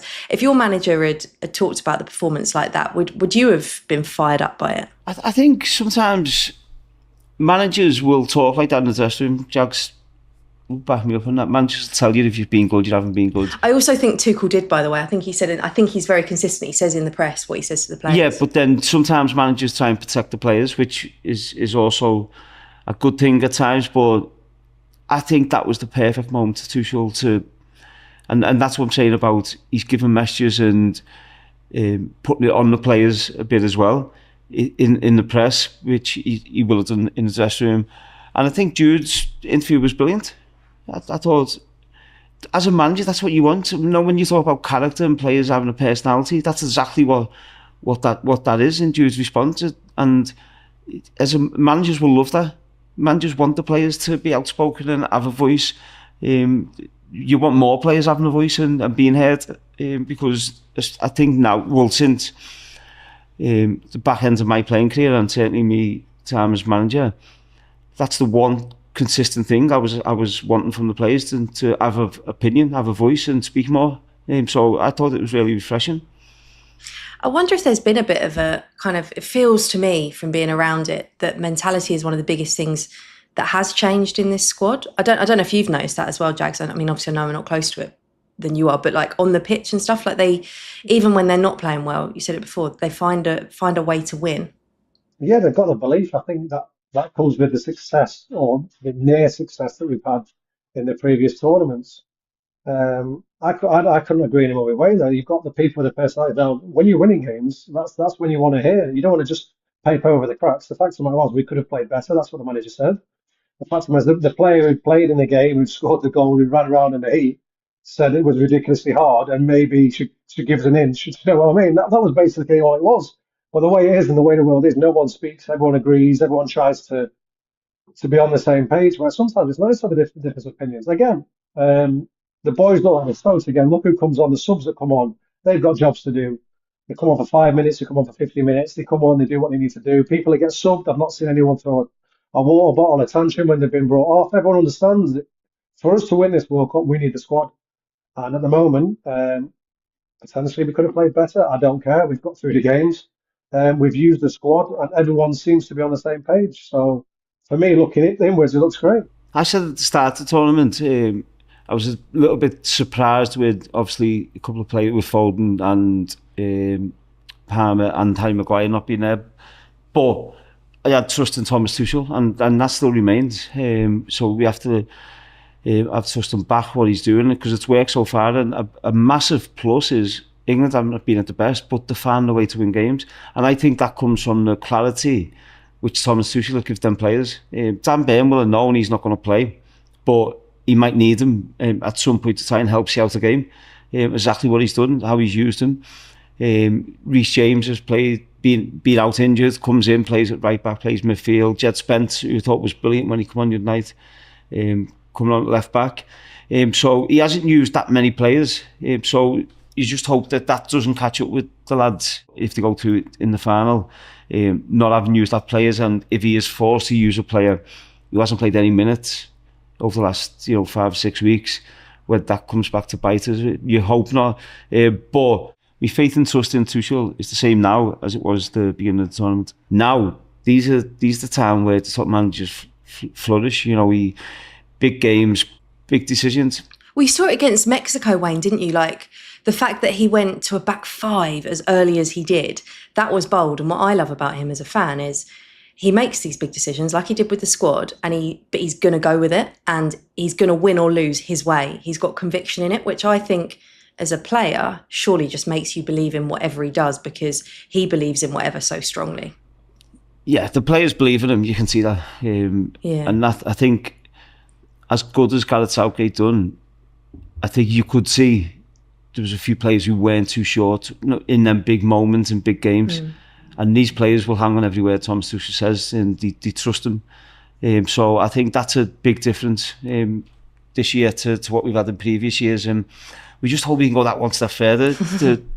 The energy, obviously, back home, and I flew out to Portugal for a couple of days with my kids, and what this England team are doing for them, for my kids, and them, the expectation and hope and belief is huge. So, and that's like that right across the country. So I hope the players are seeing that back home, what they're doing to everyone back in England, as well as obviously the fans who've flown over. I'm surprised you haven't got 3 of your 4 kids with you, Wayne. I thought they'd want to come out and watch as well. Well, one of them's just got the R9 haircut. Just sent me a picture of it. So it's just when Dad's away, the kids will play. Big kids suit you that way. I think you should try it once. No, they're R9. Well, that's what I've been trying. I've seen I've shaved it off in the middle there. I've seen it. I'm not saying about when did it, about 15 years ago. Wayne, I want to come onto your glow up, because a lot of people on social media, my algorithm obviously knows I work with you, and I get a lot of things coming up with like Wayne 2 years ago to Wayne now. You've had a glow up, but we'll talk about that at the end. We'll save the importance. I've just been training. Have you? Yeah, I've been training. Yeah, running, swimming, paddle tennis. Tennis. Yeah, just been training. Yeah, healthy living. Impressed. Okay, back to the football. I've got to get ready for pre-season. Before we completely digress, I just wanted to ask you both something that I've put to both of the players. I put it to Thomas post-match the other day, and then I put it to him on Monday when he had a bit of time to think, because he's told us the whole way through that England will get better. As we get to these knockouts, we'll see a better England. And he admitted himself he still hasn't seen that. So do you think England can still win the World Cup just on moments? Because that's probably what's got us, mentality and moments has got us to this point. Do you have to be the best team, or can you get there with 2 world-class players in form and with whatever the other secret ingredient of mentality they seem to have, or do they have to improve now, Wayne? All the big trophies are won through moments. So that's how trophies are won. You think back to big Champions League finals, World Cups. It's all through a moment, because normally the teams are pretty balanced and quite similar in skill set. So you just hope we have the better moments in the game. And performance-wise, the only thing I'd say is performance-wise, and why Thomas Tuchel was driving that home the other night after the game, is against the big teams, if you don't perform, if we give Argentina the encouragement to go forward and to get into good areas, they're probably going to punish you a bit more than Norway did. So you have to make sure you're on the right end at the moment. It's about now that this last game, the next game, semi-final, it's about concentration levels and making sure you take your moment you go. Going back to those two players, Jax, Harry Kane and Jude Bellingham, I kind of said it to Harry yesterday, what a spectacle for the neutral and just for football fans in general, having those two plus Lionel Messi on the pitch. It's three of the best in the world, isn't it? But particularly in Jude's case, is he the best player in this tournament at the moment? Is he up there as the best in the world at the moment with how he's playing? Yeah, I think so. Yeah, and especially as everyone was sort of doubting him a little bit. You know, we were talking about him, but not talking about him, expecting him to be one of the best players of the tournament. We were talking about whether he'd actually get in the team. So when you look at it compared to obviously your Messi, your Kanes, these were guaranteed starters and really important players guaranteed before the tournament started. So I think he's not only is he obviously been where we wanted him to be and where a lot of people have expected him, but it's going against the grain of sort of where he was before the tournament started. So, you know, you've mentioned mentality loads of times. He's been known as a young kid. I think Wayne played against him as a young kid, and you'd expect a young kid to be a bit starstruck playing against Wayne Rooney, and he totally wasn't, and that's been his mentality from day dot. So, I love it. I love a little bit of arrogance. I think that makes all the best players. Again, going back to whether we need to play really well and win or just get their moments and win, I know which one I'm voting for. It's just get the win. Whether the moments are fantastic and we play horrendous, ride our luck and get to a final. But, you know, to give Argentina all the chances and things that potentially Thomas Tuchel was talking about wouldn't be ideal. But again, we've still got the players to come out on top with those magical moments. And you know, if those two don't score, we've still got a little bit of firepower in and around the bench. Do you know the thing with Jude, when you look at the tournament and you look at the big players, you know what you're getting with some of these big players and not necessarily running back and defending. They're waiting for moments that we've just been speaking about. With Jude, it's all about energy, it's all about passion, it's all about desire, it's all about drive. And that's how he's getting his rewards for all that. And that's very rare to have that in a lot of these top players.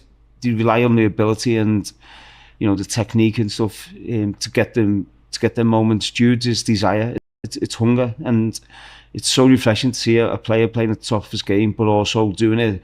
It's relatable to the fans. That's what fans want, especially the England fans. They want to see players, you know, running and working for the team and for the badge, and that's exactly what Jude's doing, and he's getting his rewards for because that's not easy, playing a bit of a deeper role, whether it's as an 8 or a 10, to keep making the box and keep getting in them areas.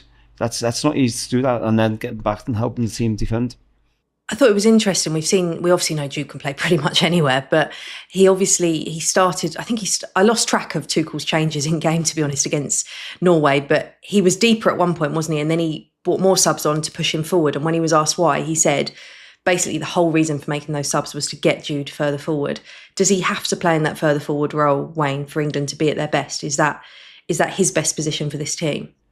I think it depends on the game. On the opposition, because he's not, you know, he's not someone in tight areas who's gonna, you know, create a lot from them tight areas. He's when the ball goes wide, it's the timing of his runs, it's his energy to get in there, his desire to get in there, and sometimes when you're defending a bit deeper, he can drive with the ball. So it's not necessarily being the one to get in the pocket and unlock a defence that way. Jude, his biggest strength for me is running off the back of midfielders and coming on the blind side of defenders, and his reactions in the penalty box. Best in the world right now? One of the best? Where do you rank him, Wayne? For me, he's been the best in the tournament. In terms of best in the world, I think, you know, you're looking at someone like Mbappe or Haaland, but I think he hasn't quite at them levels at Realms this season, but he's been the best player in the tournament for me. Agree, Phil? Yeah, different, as Wayne says. The boys at the top end of the pitch, the top end, seem to get a lot of help, get the ball given to him. But like I say, I love it when he just gets it from deep, runs, passes, moves, and his timing's fantastic. So sometimes that does help when he's a bit deeper, but as long as he keeps scoring goals, he's definitely going to be my player this tournament. It reminds me a bit of you, Wayne, and the mentality of like when I used to watch you as a player, like almost when things go against England, it like lights something inside of him. I actually asked him about it. It's like he gets angry that England aren't doing as well. I think you saw it against Norway. England weren't playing well, 1-0 down just before half-time, and he just goes, I'm going to do this, and I'm going to take this, and I'm going to do something special. He made a stupid tackle as well, didn't he? He made a tackle not long into the game. Are you going to say that reminds you of Wayne as well? Well, 100%, yeah. Well, it wasn't as bad as Wayne's tackles, but... Man were never stupid, you just missed time. Well, again, that shows you, and I usually Wayne spoke about being relatable, that's the frustration we were all feeling.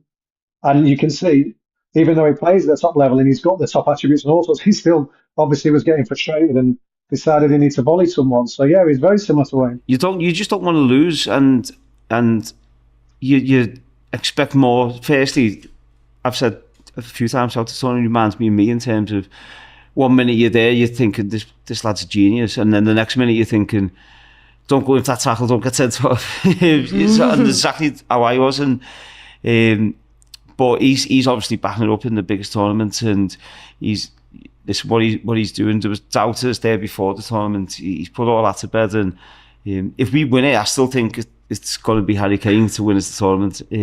But for me, Jude's been the player of the tournament. What a position to be in, though, that we've got two world-class players, as you said, operating at the very top level like now. It just feels we feel so fortunate to kind of watch them as England fans. That's how I feel anyway. So how do we stop Argentina then, Wayne? Is it as simple as stop Messi, stop Argentina? A lot of it. I think the difference with Argentina, their whole team are playing for him. It's mad. It's nuts. They're playing for him to try and get him to win the World Cup. And I think there's a difference with Portugal. I think some of the Portugal players didn't really seem to like that role of playing for Ronaldo. The same way Argentina do for Messi. And Messi, listen, you just can't give him the time on the ball because he looks like he's not interested in the game. And then all of a sudden he comes to life, and he has them moments which are just pure genius. So this game is concentration. The whole, backline, midfield, even Harry Kane up top, the concentration. And Jude might have a role to play, which he becomes more of a midfielder to help out during the game. But then he's helping support Harry Kane in this. But yeah, you just can't. Communication, wherever Messi is, someone's got to be ready to go and engage him, otherwise he'll punish you. Jags, what do you think? The simple equation is if he doesn't do anything, we've got a lot better chance of winning the game. Yeah. Argentina aren't a one-man team by any stretch, but as Waz just said, they want to win it for him. They want to give him the ball. They won't give it him when he's not available, but they are so desperate to do this for him. It's very, very dangerous. But if we can limit him to no shots, one shot, two shots, 1, 2, 3 key passes, then we have got a lot better chance of beating Argentina, because I'm not sure they've got as many options of sort of creative sparks in their team. But they're going to be very, very dangerous, and so I don't want to be too confident. There's a lot of pressure in this game, for both sides. I think for England, obviously, to try and go that next step and try and win the World Cup, or get to the final and win it. And for Argentina to defend it, the defending champions. So you want to go and defend it. Plus the fact that it's more than likely going to be Lionel Messi's last World Cup as well. So for both teams, there's a lot of pressure. So I think it might be a bit cagey early on, but then I think it'll explode in the second half. I wanted to talk to you about both teams' defences, particularly you, Jags. Let's start with Argentina's. I think Gary Neville said that Martinez and Romero are the best and worst centre-halves. They can be really good, and then they've got mistakes in them. Do you agree? Yeah. Sorry if you didn't want to agree with Gary Neville. I didn't ask Wayne that because he wouldn't want to agree with Gary. They seem to defend a different way. We've seen also Romero and less so Martinez in the Premier League, but they see the ball and they go after it, whether they get booked, whether they get sent off, whether they tackle. And a lot of the time, it keeps the team on the front foot, but there's also a time for being a bit patient. And I don't think that's particularly in their book. But when they're 1v1, some of the blocks, some of the actual defending they have to do, they can both be immense. But I think decision making sometimes lets them both down, which probably Gaz is probably talking about, which can obviously lead you on different sort of levels of the offside line, etc., and things like that. So yeah, they are definitely gettable, but at the same extent, if they have a good day, they're really hard to shake off. So I'm looking forward to see how they deal with us, to be perfectly honest. If Harry Kane is on it, they won't be able to deal with Harry Kane. I'm not sure they'll know what to do with him, will they? No, because Harry's a nightmare for that type of defender. Because we spoke last time we were on the pod with Jags. If Harry's coming deep and if they want to come all the way in with him, that's why I'm really interested to see the team selection. If Harry is just dragging them into positions where they feel a bit exposed, which they will do, as Jags you said, they've got, that's their mindset, that's the way they play. Then it's just about the time, the pass and the time, the running behind them. I think if Harry's on it, he will absolutely destroy these two centre backs. Would you relish playing against them, Wayne? Yeah, I wouldn't mind playing against them. I think for defenders who you've got to ask them questions and make them make decisions and see if they want to come in all the way in with you, which leaves space for runners in behind. Then all of a sudden they might start thinking twice, and then you get Harry Kane in very dangerous positions where he's technically really good. So it's for me, I'd enjoy playing against the two of them. But I think Harry's attribute is all wrong for these two centre backs, and I think he absolutely destroyed them. Now, can I ask a question? Have you ever asked Wayne that question about and he ever said no? He just loved playing against everyone, didn't he? Yeah, he fancied himself against everyone. Exactly, whatever type of defender you're going to say. I've asked him before I've asked him before if he'd like to go in goal against people, and he still said yes. Yeah, he just said yes to everything. Anything to do with football, he just said yes. Best player on the pitch always, Wayne Rooney. And what about our defence then, Jags? Because obviously it's been a big talking point this tournament. If I have to hear the word altitude or right back again after this World Cup, I'm done, because they've been the buzzwords, haven't they? We've left altitude behind. We haven't quite left right back behind, but I thought the defence the other day were really good. What did you think? Yeah, I found it tough to sort of watch and enjoy, because I feel probably Konza deserves to play, and then obviously Gahey's had a strong season at Man City, but I also feel there's the chemistry between Stones and Gahey that have been there a while. I don't know if we can rely on John to play the whole tournament and stay fit. The same question can be asked about that position that I'm not going to mention someone else use the word. You can use it, it's all right. Yeah, so again, putting Konza right back, yeah, it made us more solid. Didn't look that comfortable out there, but at least we looked a bit more solid as the back four. I'd have loved to have taken another right back. He didn't decide to own another left back, but that's obviously what Tuchel decided to do. As one said in Tuchel, we trust. He's gotten us pretty far at the moment, but it'll be interesting to see what he does, because obviously Reece James must be fit, whether he can play 90 or not, or whether he says, I'll play Konza for the first 60 minutes and then potentially bring James on at right back and keep Stones and Gahey together. Again, it depends how they've recovered. I'm not privy to how speedily and how easy these guys are recovering at the moment in time. There was talk about Gahey having a slight hamstring strain as well. So I think it's just going to be a case of he'll pick 4 from 6 again, and we'll have to just deal with what we see when the team sheet comes out. I think the best managers are gamblers, the big gamblers, aren't they? And they make decisions which is high risk but rewarding as well. And I think if you look at the Norway game the other day, for instance, at one stage we had a right back in centre midfield, a centre back at right back, a right back at left back, and if it doesn't come off, then people start questioning that, like, well, why have you done this? But it come off, so you can't question it.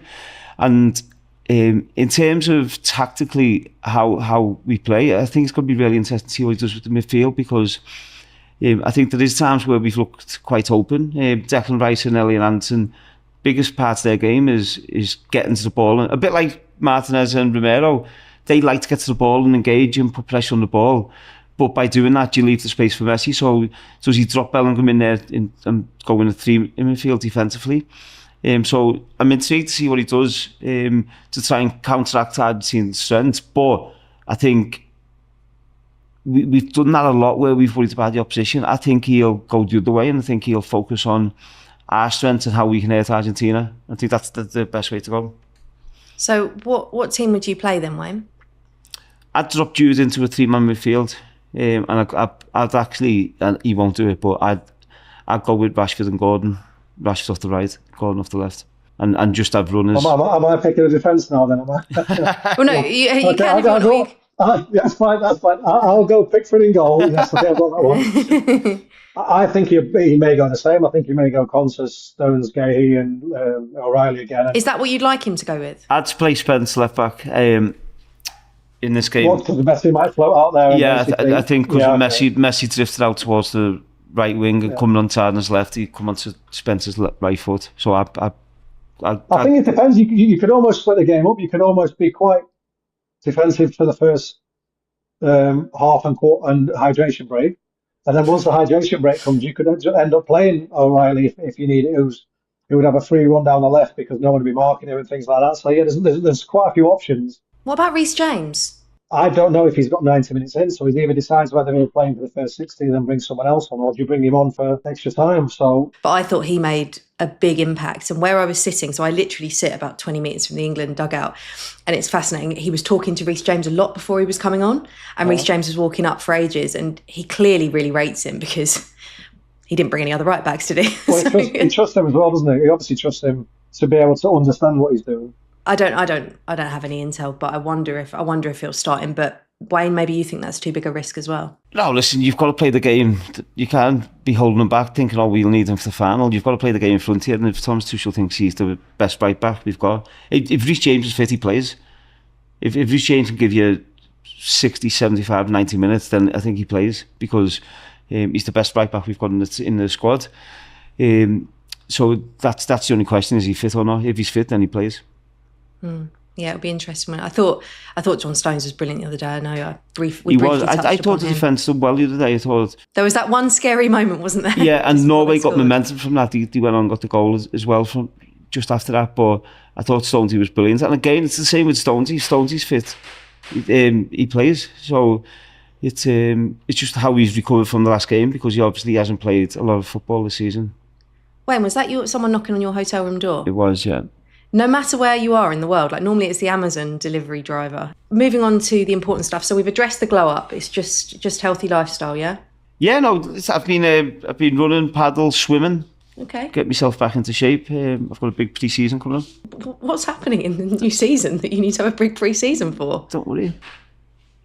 Oh, I know. Jax, what's he doing? I've already joked. No, I can see the headlines now. Wayne Rooney returning to playing. I've already joked. No, do you know what? I've just decided to go on a bit of a health kick and get a bit healthier. That's it. It's looking good, mate. It's looking good. Thanks, mate. So are you. My algorithm is full of Wayne Rooney 3 years ago and then Wayne Rooney with Kai when he... There was nothing wrong with me 3 years ago as well, by the way. I wasn't saying there was, but people are just saying... There was more to love, that's all. You said that, Jax, not me. When are you rowing, not down the River Mersey, but isn't it the River Hudson? Now we're out here.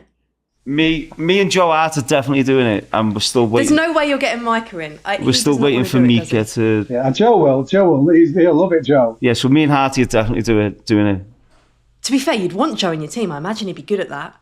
I've never rowed as well, so... Oh my gosh. So it is going to happen this week at some point? Yeah, we're doing it this week, yeah. Okay, please... We were talking before you come on, we were saying, can you imagine Norway beat England? I don't think I could have done it. Well, you'd have had to. We'd have made sure. I would have just waited until we're back in the River Mersey. To be fair, I'm quite impressed that why have you decided to do it out here? Well, it's a bit better doing it in the Hudson River than the River Mersey. To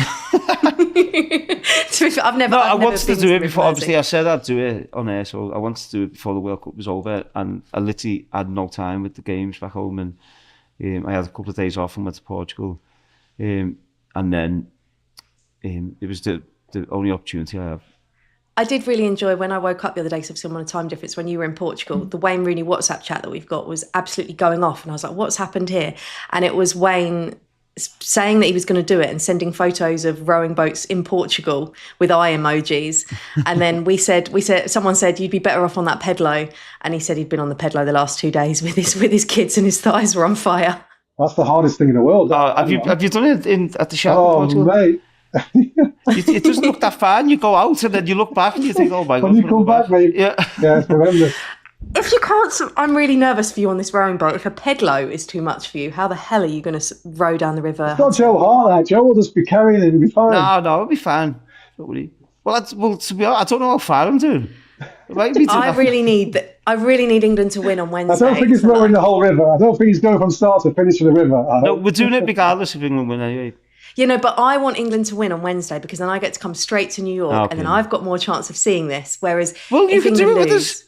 No, thank you. There you go. You're in New York. You can do it with us. I'll be there to cheerlead. I'll be there for the social media updates to make sure everyone knows you've done it.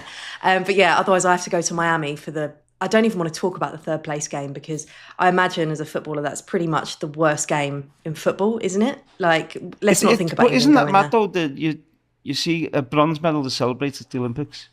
I agree. I think Would you celebrate? Would you celebrate if England? No chance. Like, I just think you just want to get home then. And you imagine they probably changed. Both teams have probably changed the teams around as well, wouldn't they? It's really interesting, isn't it? That, people, how they celebrate, and it's different sport and a different thing, whatever, the Olympics. But if you come to it in a World Cup, then it's not celebrated. Okay. Well, that is where we'll leave it. We've digressed so much onto Wayne's glow up and the rowing, but you forgot about Jags' score as well. Look at that there.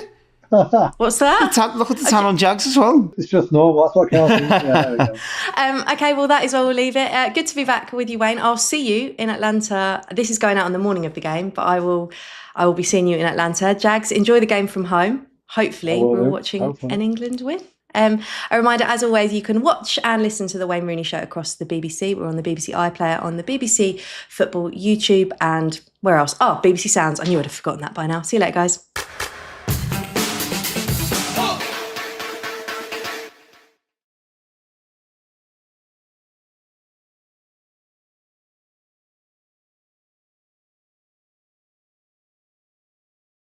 I think it's more exciting, I think, than nerves. We're getting used to this now, aren't we, with this England team, not just under Thomas Tuchel, Gareth Southgate, but majority of the squad, or certainly the big players in the squad, have been on this journey now over the last sort of decade or so, and we've probably never had it so good, certainly for a long time, where I think for the last 4 or 5 tournaments we've reached at least the quarter-finals and given ourselves, a fighting chance, and these lads have done that again with a different manager, so credit to them. And I mean, I think it's fair to say we've seen a variety of performances from England. What do you expect to see from them in this game, and how key is that first 20 minutes going to be? Well, I think every part of the game is going to be absolutely vital. Could go to extra time, could go to penalties. I don't think there's too much between the teams. I'm hoping that this game has got elements of the Croatia game in it, where you're playing against a side who fancy themselves, or a good team. Argentina are better than Croatia, but I certainly don't think they'll be getting everybody behind the ball. They'll try and attack us, and will that leave space for ourselves to attack? And maybe it'll be a really exciting game, end to end. Their fullbacks like to go high and wide because they don't really play with wingers, Argentina, so maybe that's something we can exploit as well. So I'm hoping that it's a different type of game than what we've seen for the majority of England throughout this competition, because even though we're in the semi-finals and Kane and Bellingham have been absolutely outstanding, 2 of the best players in the tournament, I still don't think England have been anywhere near the best in performance-wise, and hence why we've seen Thomas Tuchel come out so much on the front foot after the Norway game. And of course, the big priority is going to have to be keeping Lionel Messi quiet, as well as Julian Alvarez. From a defender's perspective, what are they going to have to be thinking about ahead of this one? Well, listen, it's nothing new at Messi. He's been around for 20 years and no one's found the answer really to stop him. You're up against genius, but there has to be a plan. I don't think it'll be a man-marking job from the England squad, but they will have to have a plan. I think the players will be expecting that. It's not sort of admitting defeat in any way, or if you have to change something slightly. I think even the England players will be expecting something from Anthony Barry and Thomas Tuchel, because you're coming up against arguably the greatest player of all time. Again, he's shown that in this tournament as well. So, England have to think about, something, how they're going to deal with them. But also, they should be thinking of a way how they can exploit Lionel Messi as well. He walks about when the opposition have got the ball. So that doesn't mean England's left-back should just, stand next to him for the whole game. You can exploit that. Because Argentina only defend with 9 outfield players, whereas most teams and the majority of teams in world football now defend with 10 outfield players. So that's something I think as well England have got to look to exploit. And I suppose from an Argentina perspective, they're going to be thinking, how do we keep Jude Bellingham quiet? Is there anything they can do? What do you think they'll be thinking about? Yeah, I mean, again, it's difficult to stop Jude Bellingham. I mean, he hasn't been at the top of the game as long as Messi, but he's certainly been around a long time now, and it is very difficult. I mean, I think he's a completely different player to Lionel Messi, who wants the ball to his feet between the lines, dribble and pass players, whereas Jude Bellingham's more powerful and making runs into the box and finishing. He crashes the box constantly. His timing's fantastic, and he always seems to finish. So, again, that's very difficult to stop. No one can stop Jude Bellingham running into the box. Whether they can pick him up, mark him a little bit more tightly within that box remains to be seen. But yeah, listen, there's great attacking players on both sides, as there is tonight in the other semi-final, and that's why these are the best 4 teams in the world. Jamie, what did you make of the post-match interview, both Thomas Tuchel's and Jude Bellingham, and this kind of spat that people are saying exists between Tuchel and Bellingham based on those comments? Harry Kane has played it down. What was your take on it? Well, listen, I didn't think there was anything wrong at all with Thomas Tuchel's comments as well.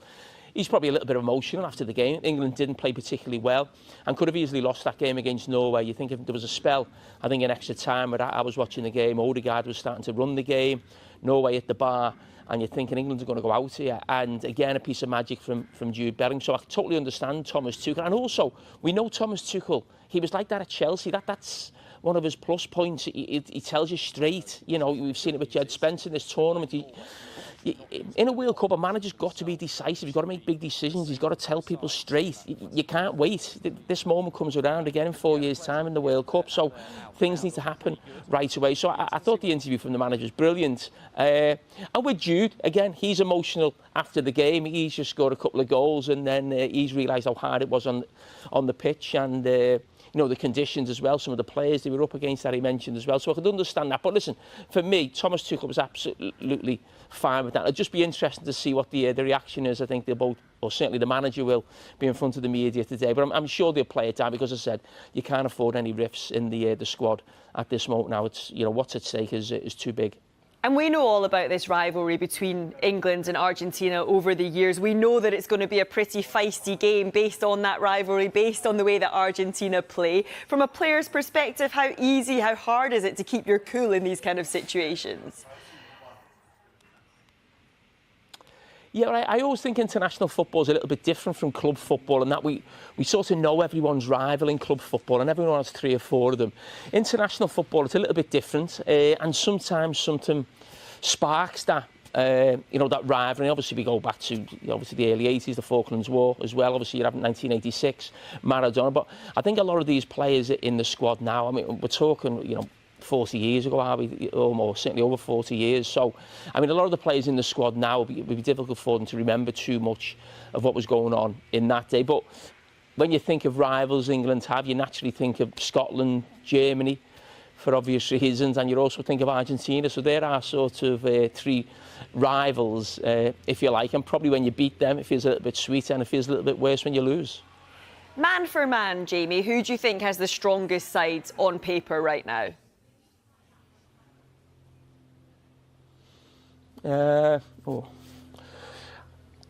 Squad, I think it's a little bit different. When I'm talking about the 11,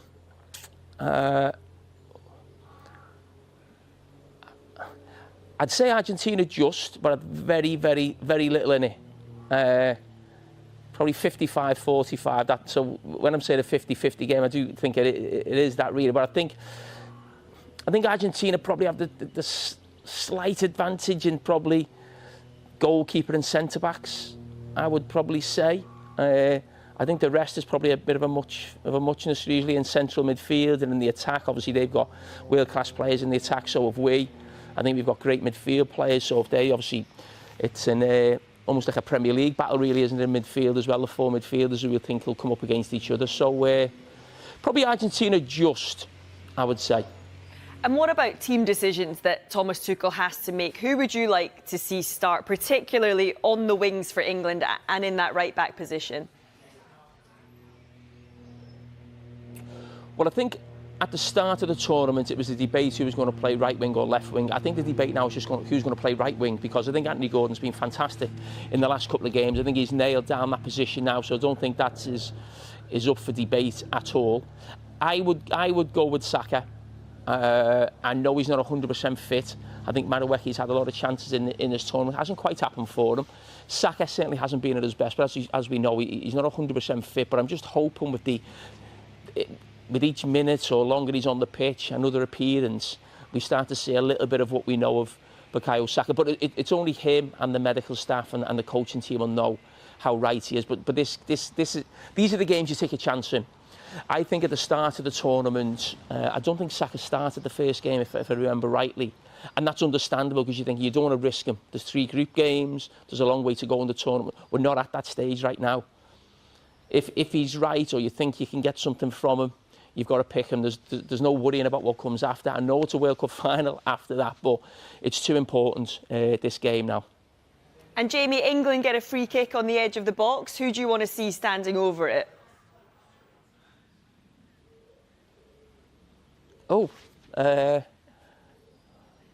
Depends what side it is, I suppose. Harry Kane hit one over the bar, didn't he, the other day?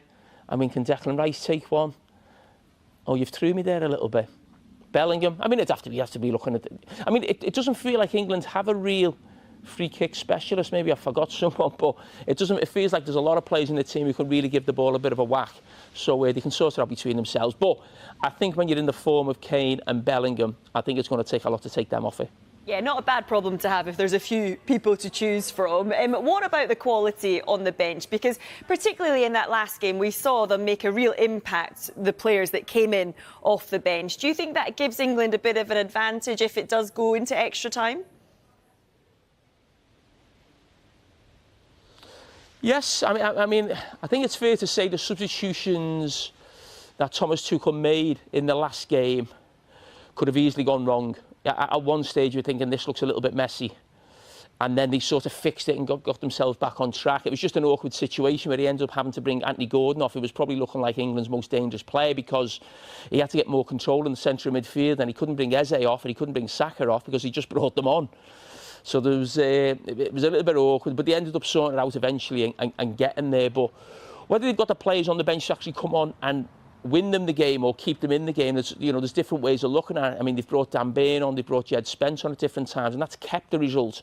I think it's different when you're talking about maybe going to win the game. So, they've got 2 brilliant strikers, Argentina. It looks like Alvarez has got the shirt at the moment. So Martinez, Inter Milan striker, one of the best strikers in Europe, to come off the bench to try and go and win the game if they have to, Argentina, is probably a little bit more, I would say, quality than what we've got to go and win the game from the bench. So we've certainly got players to keep the result. Whether we've got players to go and win us the result, I'm not so sure. How nervous would you be if this one goes to penalties? Do you think either side has an advantage if that was the case? Well, I think England have an advantage because Messi's not amazing at penalties, is he? That's probably the only one flaw that man has got, would you believe, in his career, and even in this tournament. I think has he missed 2? He certainly missed 1. I think he might have missed 2 in the tournament so far as well. But I think it will be a toss of the coin because I think Jordan Pickford's got a really good record at saving penalties for England as well. But Martinez is a real size, and you can imagine the antics he'd be getting up to as well in a penalty shootout. So again, I think that will be a toss of a coin. Where will you be watching the game tomorrow, Jamie? Hopefully not behind your sofa. No. I'll be watching it on the sofa at home. I'm not interested in going to the pub when the game's this important, and you really want to concentrate and watch the game. Difficult to watch it in the boozers, so I'll be watching it at home. What about tonight? Yeah. Oh, sorry, just going to say, what about tonight then? Because obviously France... I was going to say on Sky then, but it's not on Sky, is it? No, that's why I was trying to interrupt you. Let's quickly move on to the next question. France-Spain tonight, Jamie. I presume you'll be watching that one as well. Who do you think is going to edge it tonight?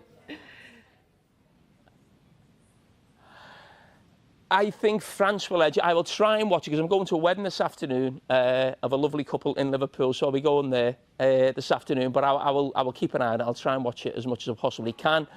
But I think France have looked the best team. I mean, France have certainly got the best individuals. That is, there's no doubt about that. Spain as a team are fantastic and get the absolute most out of what they've got.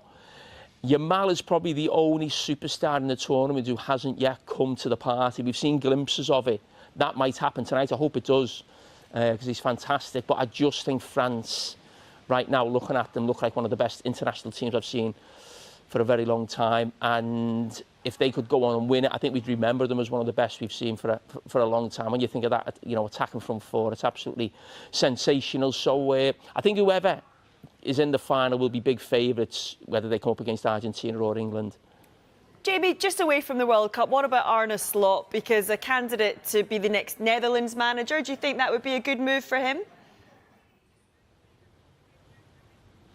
Yeah, why not? Listen, he came to the Premier League. He'd be disappointed with what happened last season, but he was in the Premier League 2 years. He won the Premier League in his first season. He had the courage to take over from Jurgen Klopp. So I'll never forget what he did for Liverpool. It was absolutely, fantastic. And hopefully it goes well for him when you've been part of Liverpool, whether you're a player or a manager and you move on. We always hope they do well. Not everybody, but 99% of them, we hope they do well in the next job.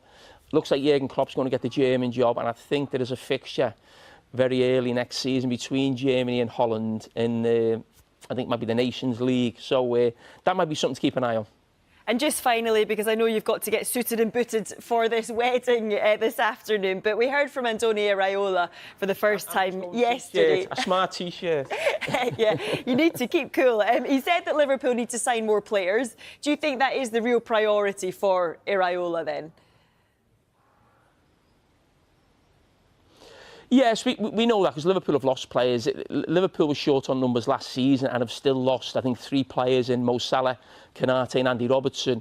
And you'd imagine 1 or 2 would still be sold. That's the nature of football. So you're probably looking at Liverpool needing to bring in 4 or 5 players, I would say. And that doesn't necessarily mean that they'd all go into the starting 11, but they need a stronger squad. You look at Arsenal last season winning the league. People say not an outstanding team, but certainly an outstanding squad, and had lots of players to come in at different times. So that's where Liverpool was certainly lacking last season. Jamie, always a pleasure to speak. Was Graham Rousseau, a veteran of that game in 1998. Yeah. Not retired yet. When once Graham's not retired. Still never available. retire from international football. You can never retire from international football. I'll tell you, that was a very rousing bit of a clip there. You should be playing that before the players go out onto the pitch. They'll get them going. Got you in the mood. That's good. It did. Yes, 98. Let's go back to 98. Yeah, we often feel we always get sawn off when we play Argentina. We did in 86, and we did kind of feel in 98 as well. The Sol Campbell. It's always tight, isn't it? They've never thrashed us. We've never thrashed them. It's always really tight. It tends to be, but we kind of sawed them off a bit. I'm not sure what VAR would have said about the Maurizio Pochettino foul on Michael Owen when David Beckham scored the. But in big, high-profile games, we've been sawn off twice. Your memories of 98, was there that sense of injustice after that game where you felt like you'd been wronged or not, Graham?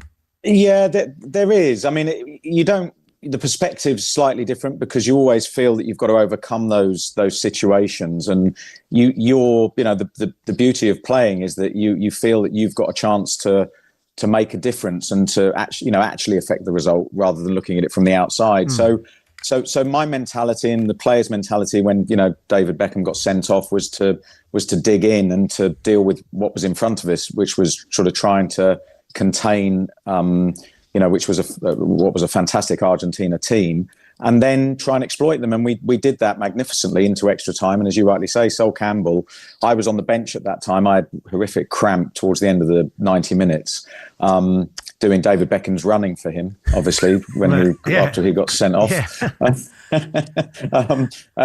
Sol Campbell scored, and that was when I was a fan on the bench. We all got up and thought we'd scored the golden goal. And then all of a sudden, Argentina put the ball down, took a free kick and nearly scored at the other end. And so, look, you can look back and reflect. I don't think many players do in that sense. You sort of, you get over it. It's massively disappointing.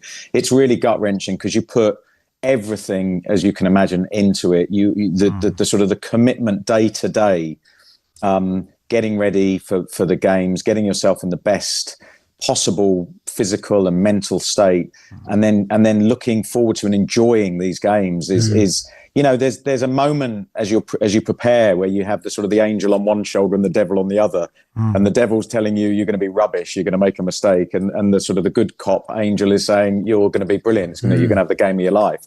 So dealing with that is one thing, and then the outcome is the outcome. And I think we can take, as long as you come off the pitch knowing that you did everything you could all those hardships and those moments where you feel like you've been hard done by, they're sort of just they're part of the game. You get lots of those, and you just have to sort of try and overcome it. Otherwise, it would just it would beat you up. Well, you have to understand the Argentinian psyche to appreciate the way they play their football, and you do because of your family connections. But Tim Vickery always says the hand of God. Argentinians love the hand of God, and they celebrate it because it's sort of Argentinian working class. He was seen like the artful dodger, the one who got the edge over the man, who outsmarted the man.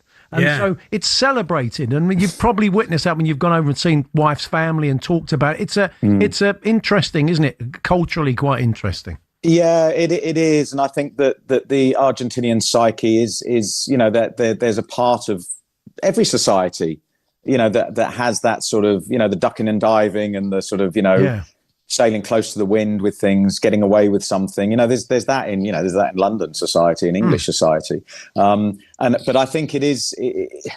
I certainly the people I know they're not overly proud of that, but there'll be lots of people that will be saying, well, the ref didn't spot it. It was, it made the difference. And it's a shame in a way, because I think it does overshadow so much of the sort of the history of both countries, but also the football that's played in both countries. And, I'll always sort of segue from that goal into the goal that he scored, which was probably one of the best ever goals in World Cup history.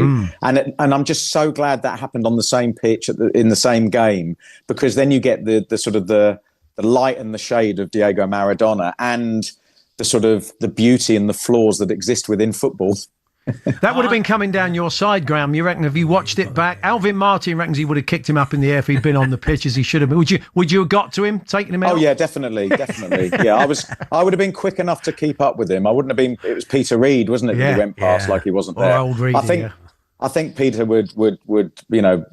would agree that I was a lot quicker than him. So I think I'd have given myself a better chance of taking him out. And back then you could have hacked him down and not even got a yellow card. So that would have been fine. On yellows, I read a stat that was for every yellow card that England get, they commit 7 fouls. For every yellow card that Argentina get, they commit 22 fouls. Wow. So they're that good at the dark arts. That's just so streetwise. Now, Graham, you had a hair trigger temperament,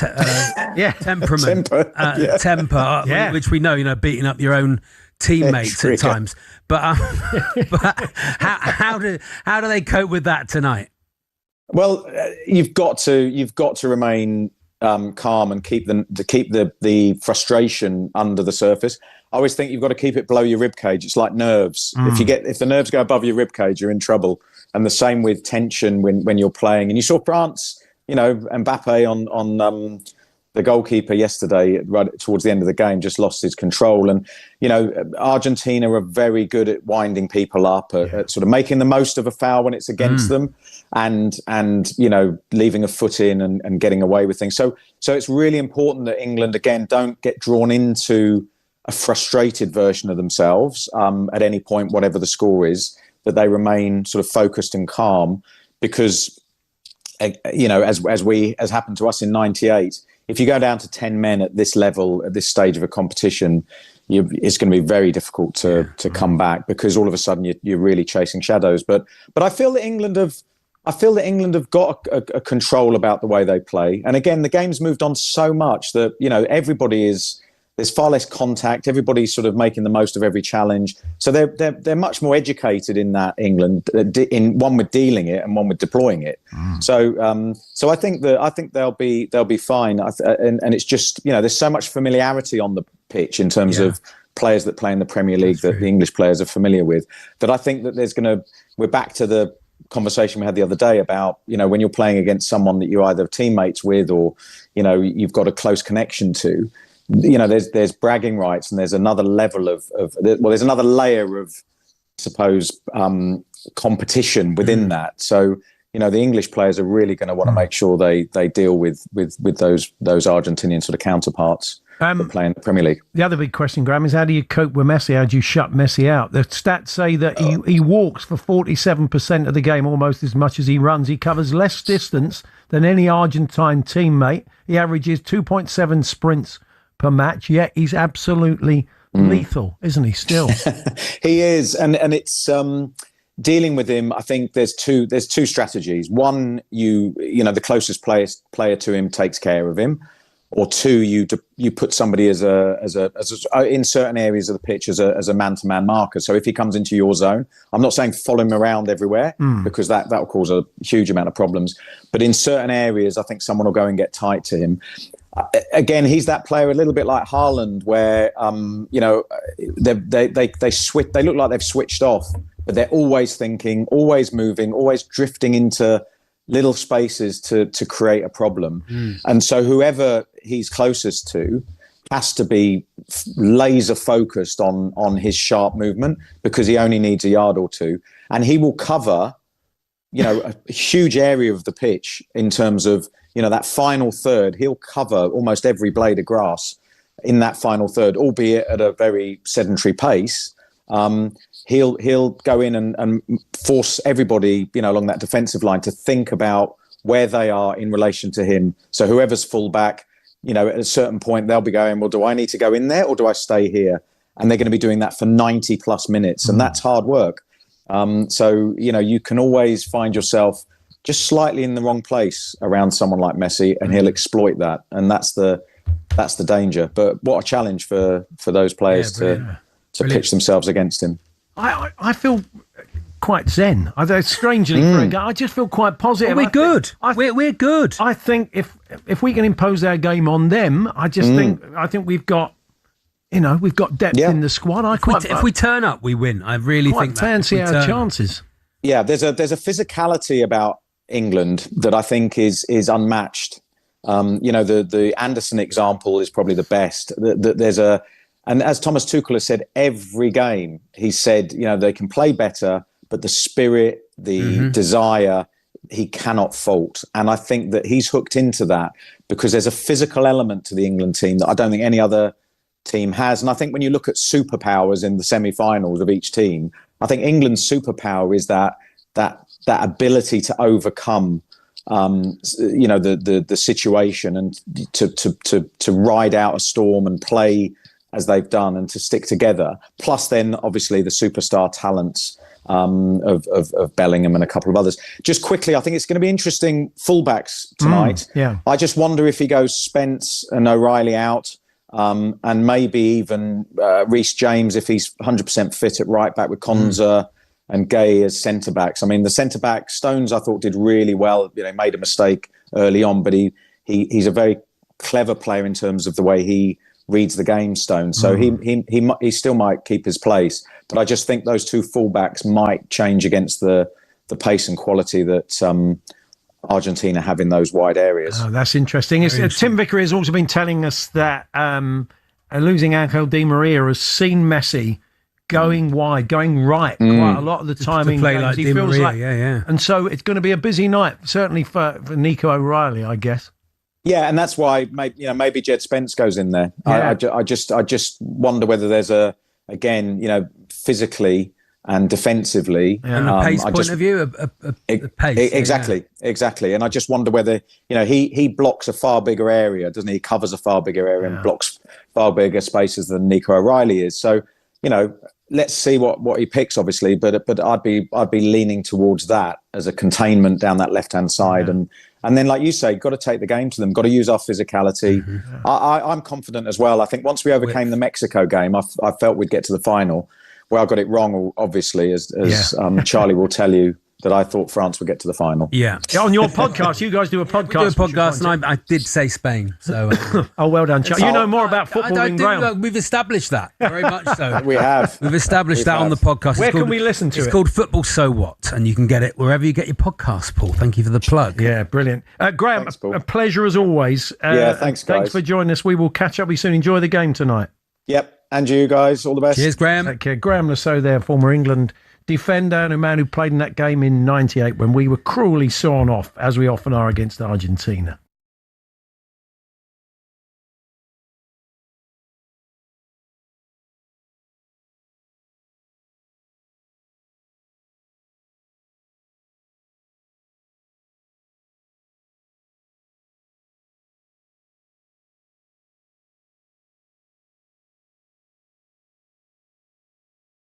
Manchester United set to sign Tielemans from Aston Villa by triggering his £35 million release clause. What do you think of that, Martin? He went there on a free transfer. He's done a very, very decent job, as we know. Villa are obviously having to balance the books. It's a shame they can't keep him. He's been integral to their success. Yeah, he's had a decent World Cup, so I get it. I can see that they need that type of player. They can't keep him. It's not because they've got to balance the books in this instance, because it's a release clause. Well, they need and the release. No, they can't stop. But they did take him for nothing, didn't they? Son? I know, but you'd still like to think that should have been release clause been 50 mil. Well, you'd like to think so, wouldn't you? Yeah. It looks like Alejandro Garnacho's Chelsea career is all over. Could well be moving from them. Roma said to be his next port of call. Anyway, more from Alex. Mason Greenwood maybe to Fenerbahce. We'll hear from Alex Crook very shortly. In the meantime, let's focus on England, Argentina, but not on the field of play. What may or may not go on off the field of play. For England against Argentina, there's going to be limited segregation inside the 75,000 seat stadium in Atlanta, which is a theme of this tournament. There's expected to be a 50-50 split on Wednesday, whilst official ticket allocations distributed via national federations are keeping the fans separate. FIFA's policy allows rival fans buying other tickets inside the ground to sit together. Now, the police in Atlanta are hoping that no incidents occur, of course, but they're mindful of potential flashpoints sparked by chants about the Falklands War and Diego Maradona's hand of God. We're going to talk about this in a second. The Atlanta Police Department, for their part, says it will, quote, enhance its citywide public safety and security posture ahead of England-Argentina, whatever that means. Scaloni, the Argentinian head coach, says the message to the Argentinian people is that this is a soccer match. We're going to face a great team with a great coach, but it's a soccer match, nothing more than that. And Jordan Pickford has echoed that. It's just a game of football, and both passionate set of fans going there to watch a top-level game of football.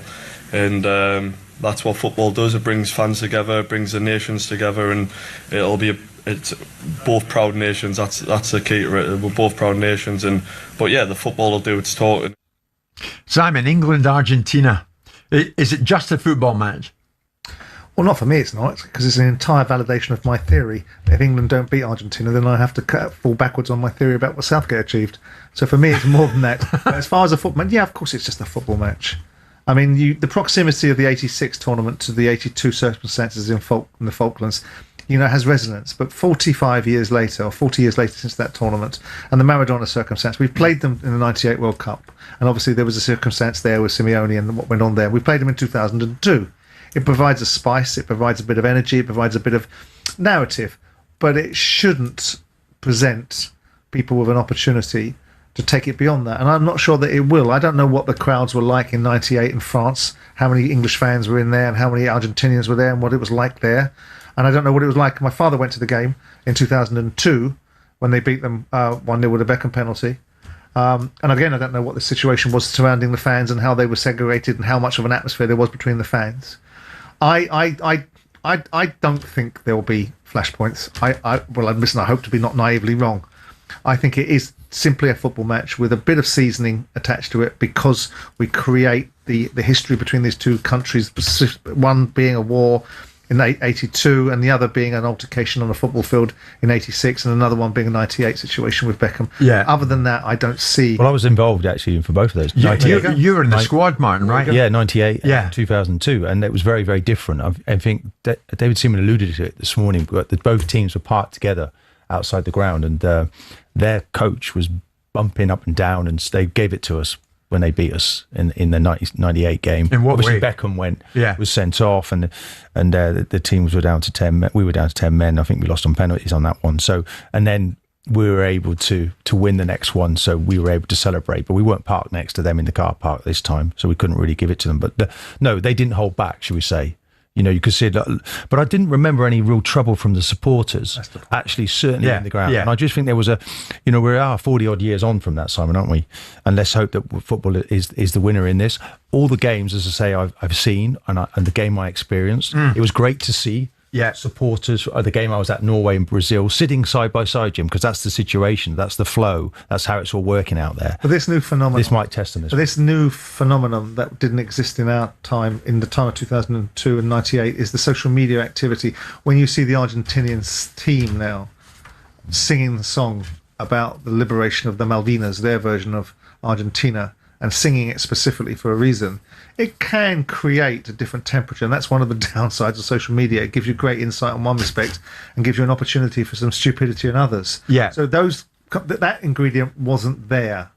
But like you said earlier on, the interesting thing is, given the price point of ticketing now, you are eliminating a certain section. You know, the people old will spend their life EDL savings crowd to get there. You know, people will spend their life savings to get there. Sure. And travelling the team, And and I the don't expense is think they'll incredible. be particularly interested in getting thrown out of the stadium for fighting then, or inappropriate behaviour in this course of stadium. I mean, we've all been to matches. Fan segregation is this World Cup, Simon, proving that is unnecessary? Yeah. Up to now. Yeah, up to now. Jim, I mean, in the streets of New York. No, not necessarily. I mean, we this is a celebration of football. The World Cup is a celebration of football, and everyone mixes together. There's been a few flashpoints. I don't know if the Ecuadorians and the Mexicans had a bit of an issue, didn't they, in Times Square? In Times Square. But other than that, when we were in Qatar, we saw people all the time in different football strips mixing with one another. Yeah. Because there's a different feel about a tournament such as this. Whereas in domestic football, there's the age-old rivalries. It's more tribalistic. It's more tribalistic. I don't feel it pervades international football quite as much. Yeah. So I don't fear for this fixture. Okay, but then this surprises me. The police here have urged England fans at home, not over in the US, but at home, to follow the example of their fellow fans in the United States after more than 500 domestic football-related incidents over the weekend. They took place around England's 2-1 win over Norway. More than 100 arrests. Pub licensing hours, of course, allowed fans in England and Wales to watch the entire Norway game, which kicked off at 10 o'clock at night.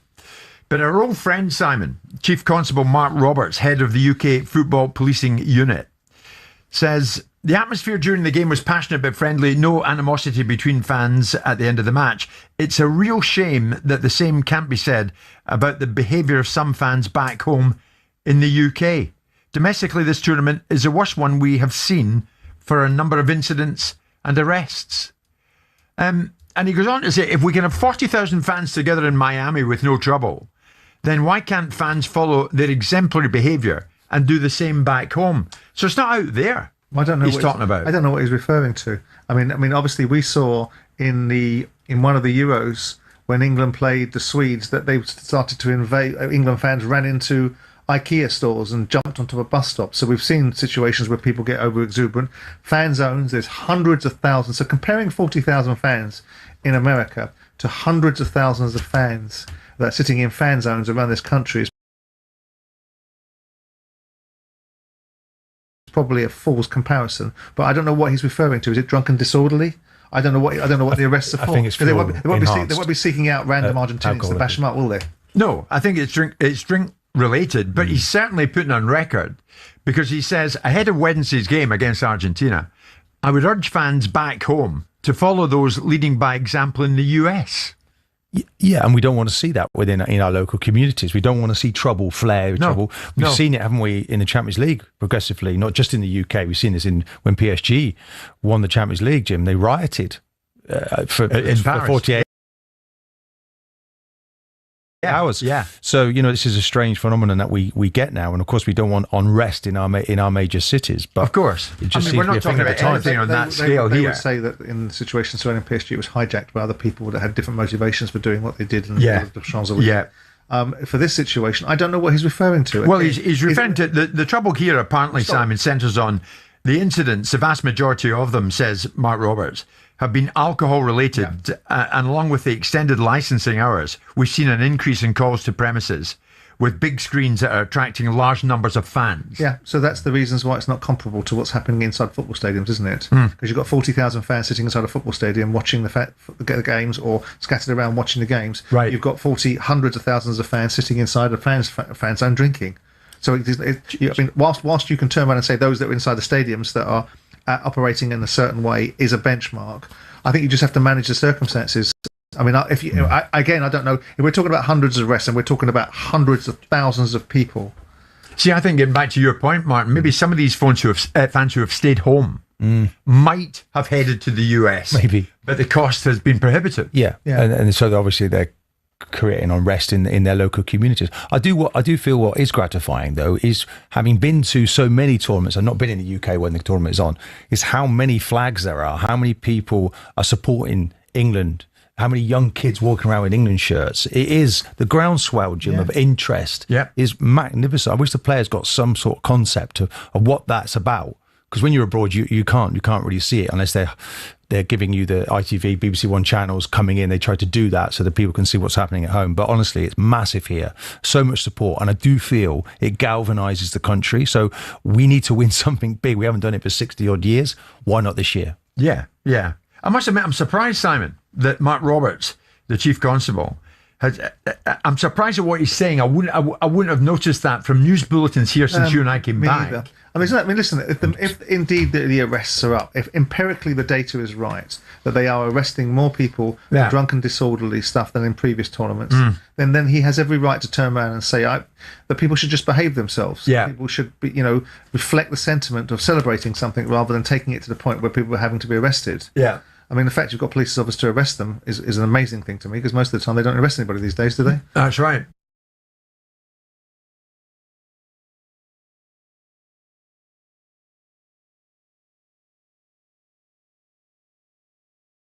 England fans excited though, and you should be. The World Cup semi-final against Argentina is under 48 hours away. Lionel Messi will finally get his chance to face England. The first time the 39-year-old will do so in his stellar career. I mean, that's weird in itself that he's never faced England. I'm surprised at that. Yeah, but maybe that's why we need to make sure he's first. Maybe his last time he plays against us, he loses. Oh, shots fired. Okay. Someone who can stop Messi is England goalkeeper Jordan Pickford, who has spoken to TalkSport's Faye Carruthers, our England correspondent, about the task of facing Argentina in the semi-final.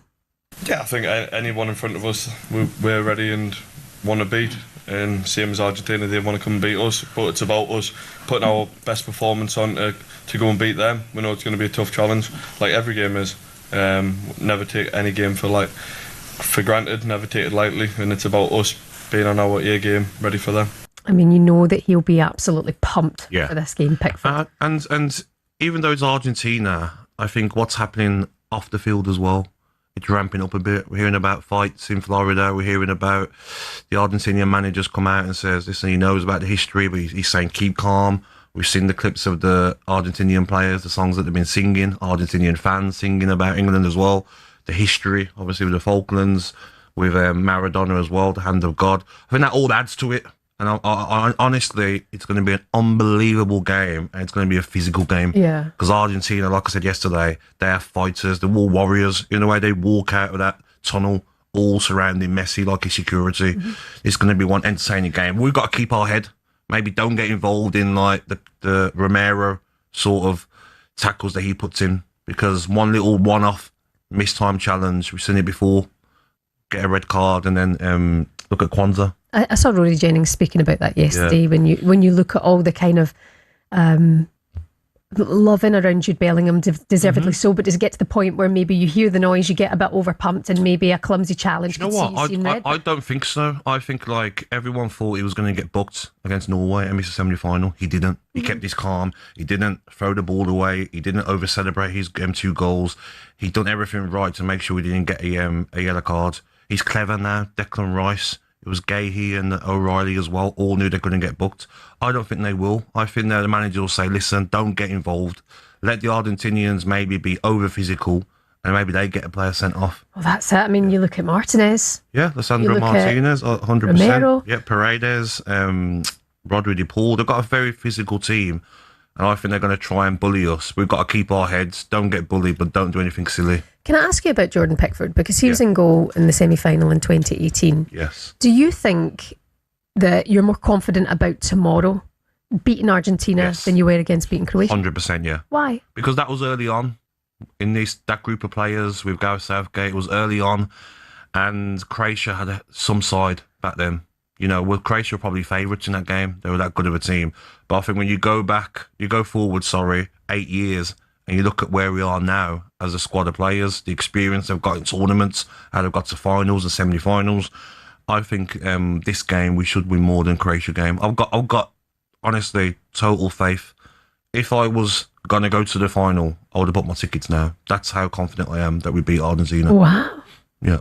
Okay. Let's look at how they play. I look at their weaknesses. I look at how we can get in and around Messi. We've got players that have played against Alvarez before in the Premier League when he was at Manchester City. We know their team of players, and I'm sure with this manager, how pumped he is, how maybe not negative, but how honest he was about how he didn't play good enough against Norway. Previous England managers after the game would have been like, I'm so proud of these players. It wasn't the best of performances, but whoopie-doo. You know what I mean? They'd be so positive, but he was negative in the right way. I'm like, come on, we're better than this. We can do it. I didn't like the phases of play. I didn't like how certain players played. He's honest because he knows to beat Argentina, you've got to be better, play with the best football you played in the tournament. And then if you play France or Spain, you have to, everyone's got to be on it. Mm-hmm. You only beat those two teams if every player has the game of their lives, not just Kane and Bellingham, not Anderson and Konsa as well. Needs to be everybody to win a World Cup, I think. 6:10 on Tuesday morning, Gabby Agbonlahor is confident that you'll get to a final and you will beat Argentina. We're England, tomorrow aren't we? night. We are England, live aren't we? On Talk We Sport. created football, Jimon. Did you? Yeah. It was the English who created football? Obviously, it's what we do. Got a medal for that? That's why it's coming home. That's what the song is coming home because we created it. Do you know, I've not heard enough of that, this tournament. It's been refreshing. Yeah, because we're keeping ourselves, You are, by the way. You're a lot more beatable. Yeah, we this are. tournament. But English. if we do win it, oh Lord, bank holiday Monday. I'll take the bank holiday. Oh, imagine those Shabbat. Come on, England. Imagine. Mama wants a long lie. England fans on the border of Scotland trying to get in to celebrate. Oh, Ed. Give it a rest. Give it a rest. Do you know what I can't be doing? You lot with your faces tripping you Monday morning if you lose in another final. No, I've got faith. All your fans turning against each other, blaming everyone else. I was just joking. I think though, you look at the game though against Argentina and I just think Bellingham steps up again. I really do. He's going to look at the fact of I'm playing against Messi, the best of all time. Let me be the star man. He's going to take it on his shoulders. Do you know what as well, Gabby? Just slight sidebar, and I know it's not important, but the picture he put on his Instagram yesterday after all the drama that was happening over here, that guy's so cool. What page is that? Is it 23? It's page 3 of the Sun. Wow, page 3 as well. It just popped out. But yes, he's just like the ultimate poster boy. Cool dude, professional. Real Madrid, playing for the biggest team in the world, 23 years of age. Guile. Yes. Listen, who's this guy? He's the player that we have to look at, but I don't think he can do it on his own for the whole tournament. He needs other players to step up. Whoever comes in for Madueke, like I said yesterday, can Rashford come in on that right-hand side? I like the sound of that. Can he start his tournament? Can Gordon have... Because he's up and down, Gordon. He's good one game. He's not good the next game. Can he have the game of his life? They've got to look at the fullbacks of Argentina and they've got to say to themselves, even if McAllister and Rodri de Paul, who play sort of in that right-hand and left-hand side of midfield, get at them. That's where we've got to hurt them. We're not going to hurt them in the middle of the pitch. They've got too many numbers in there. Yep. Can our wingers get at their fullbacks, get crossing the box of Bellingham?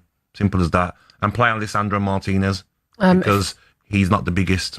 Oh, yes, this is true. I think he's a great player, by the way. I think he's brilliant. I do like him, but I watched him in this tournament. He's had some poor games, Alessandro Martinez. But when he's at it, aggressive, good at playing out from the back.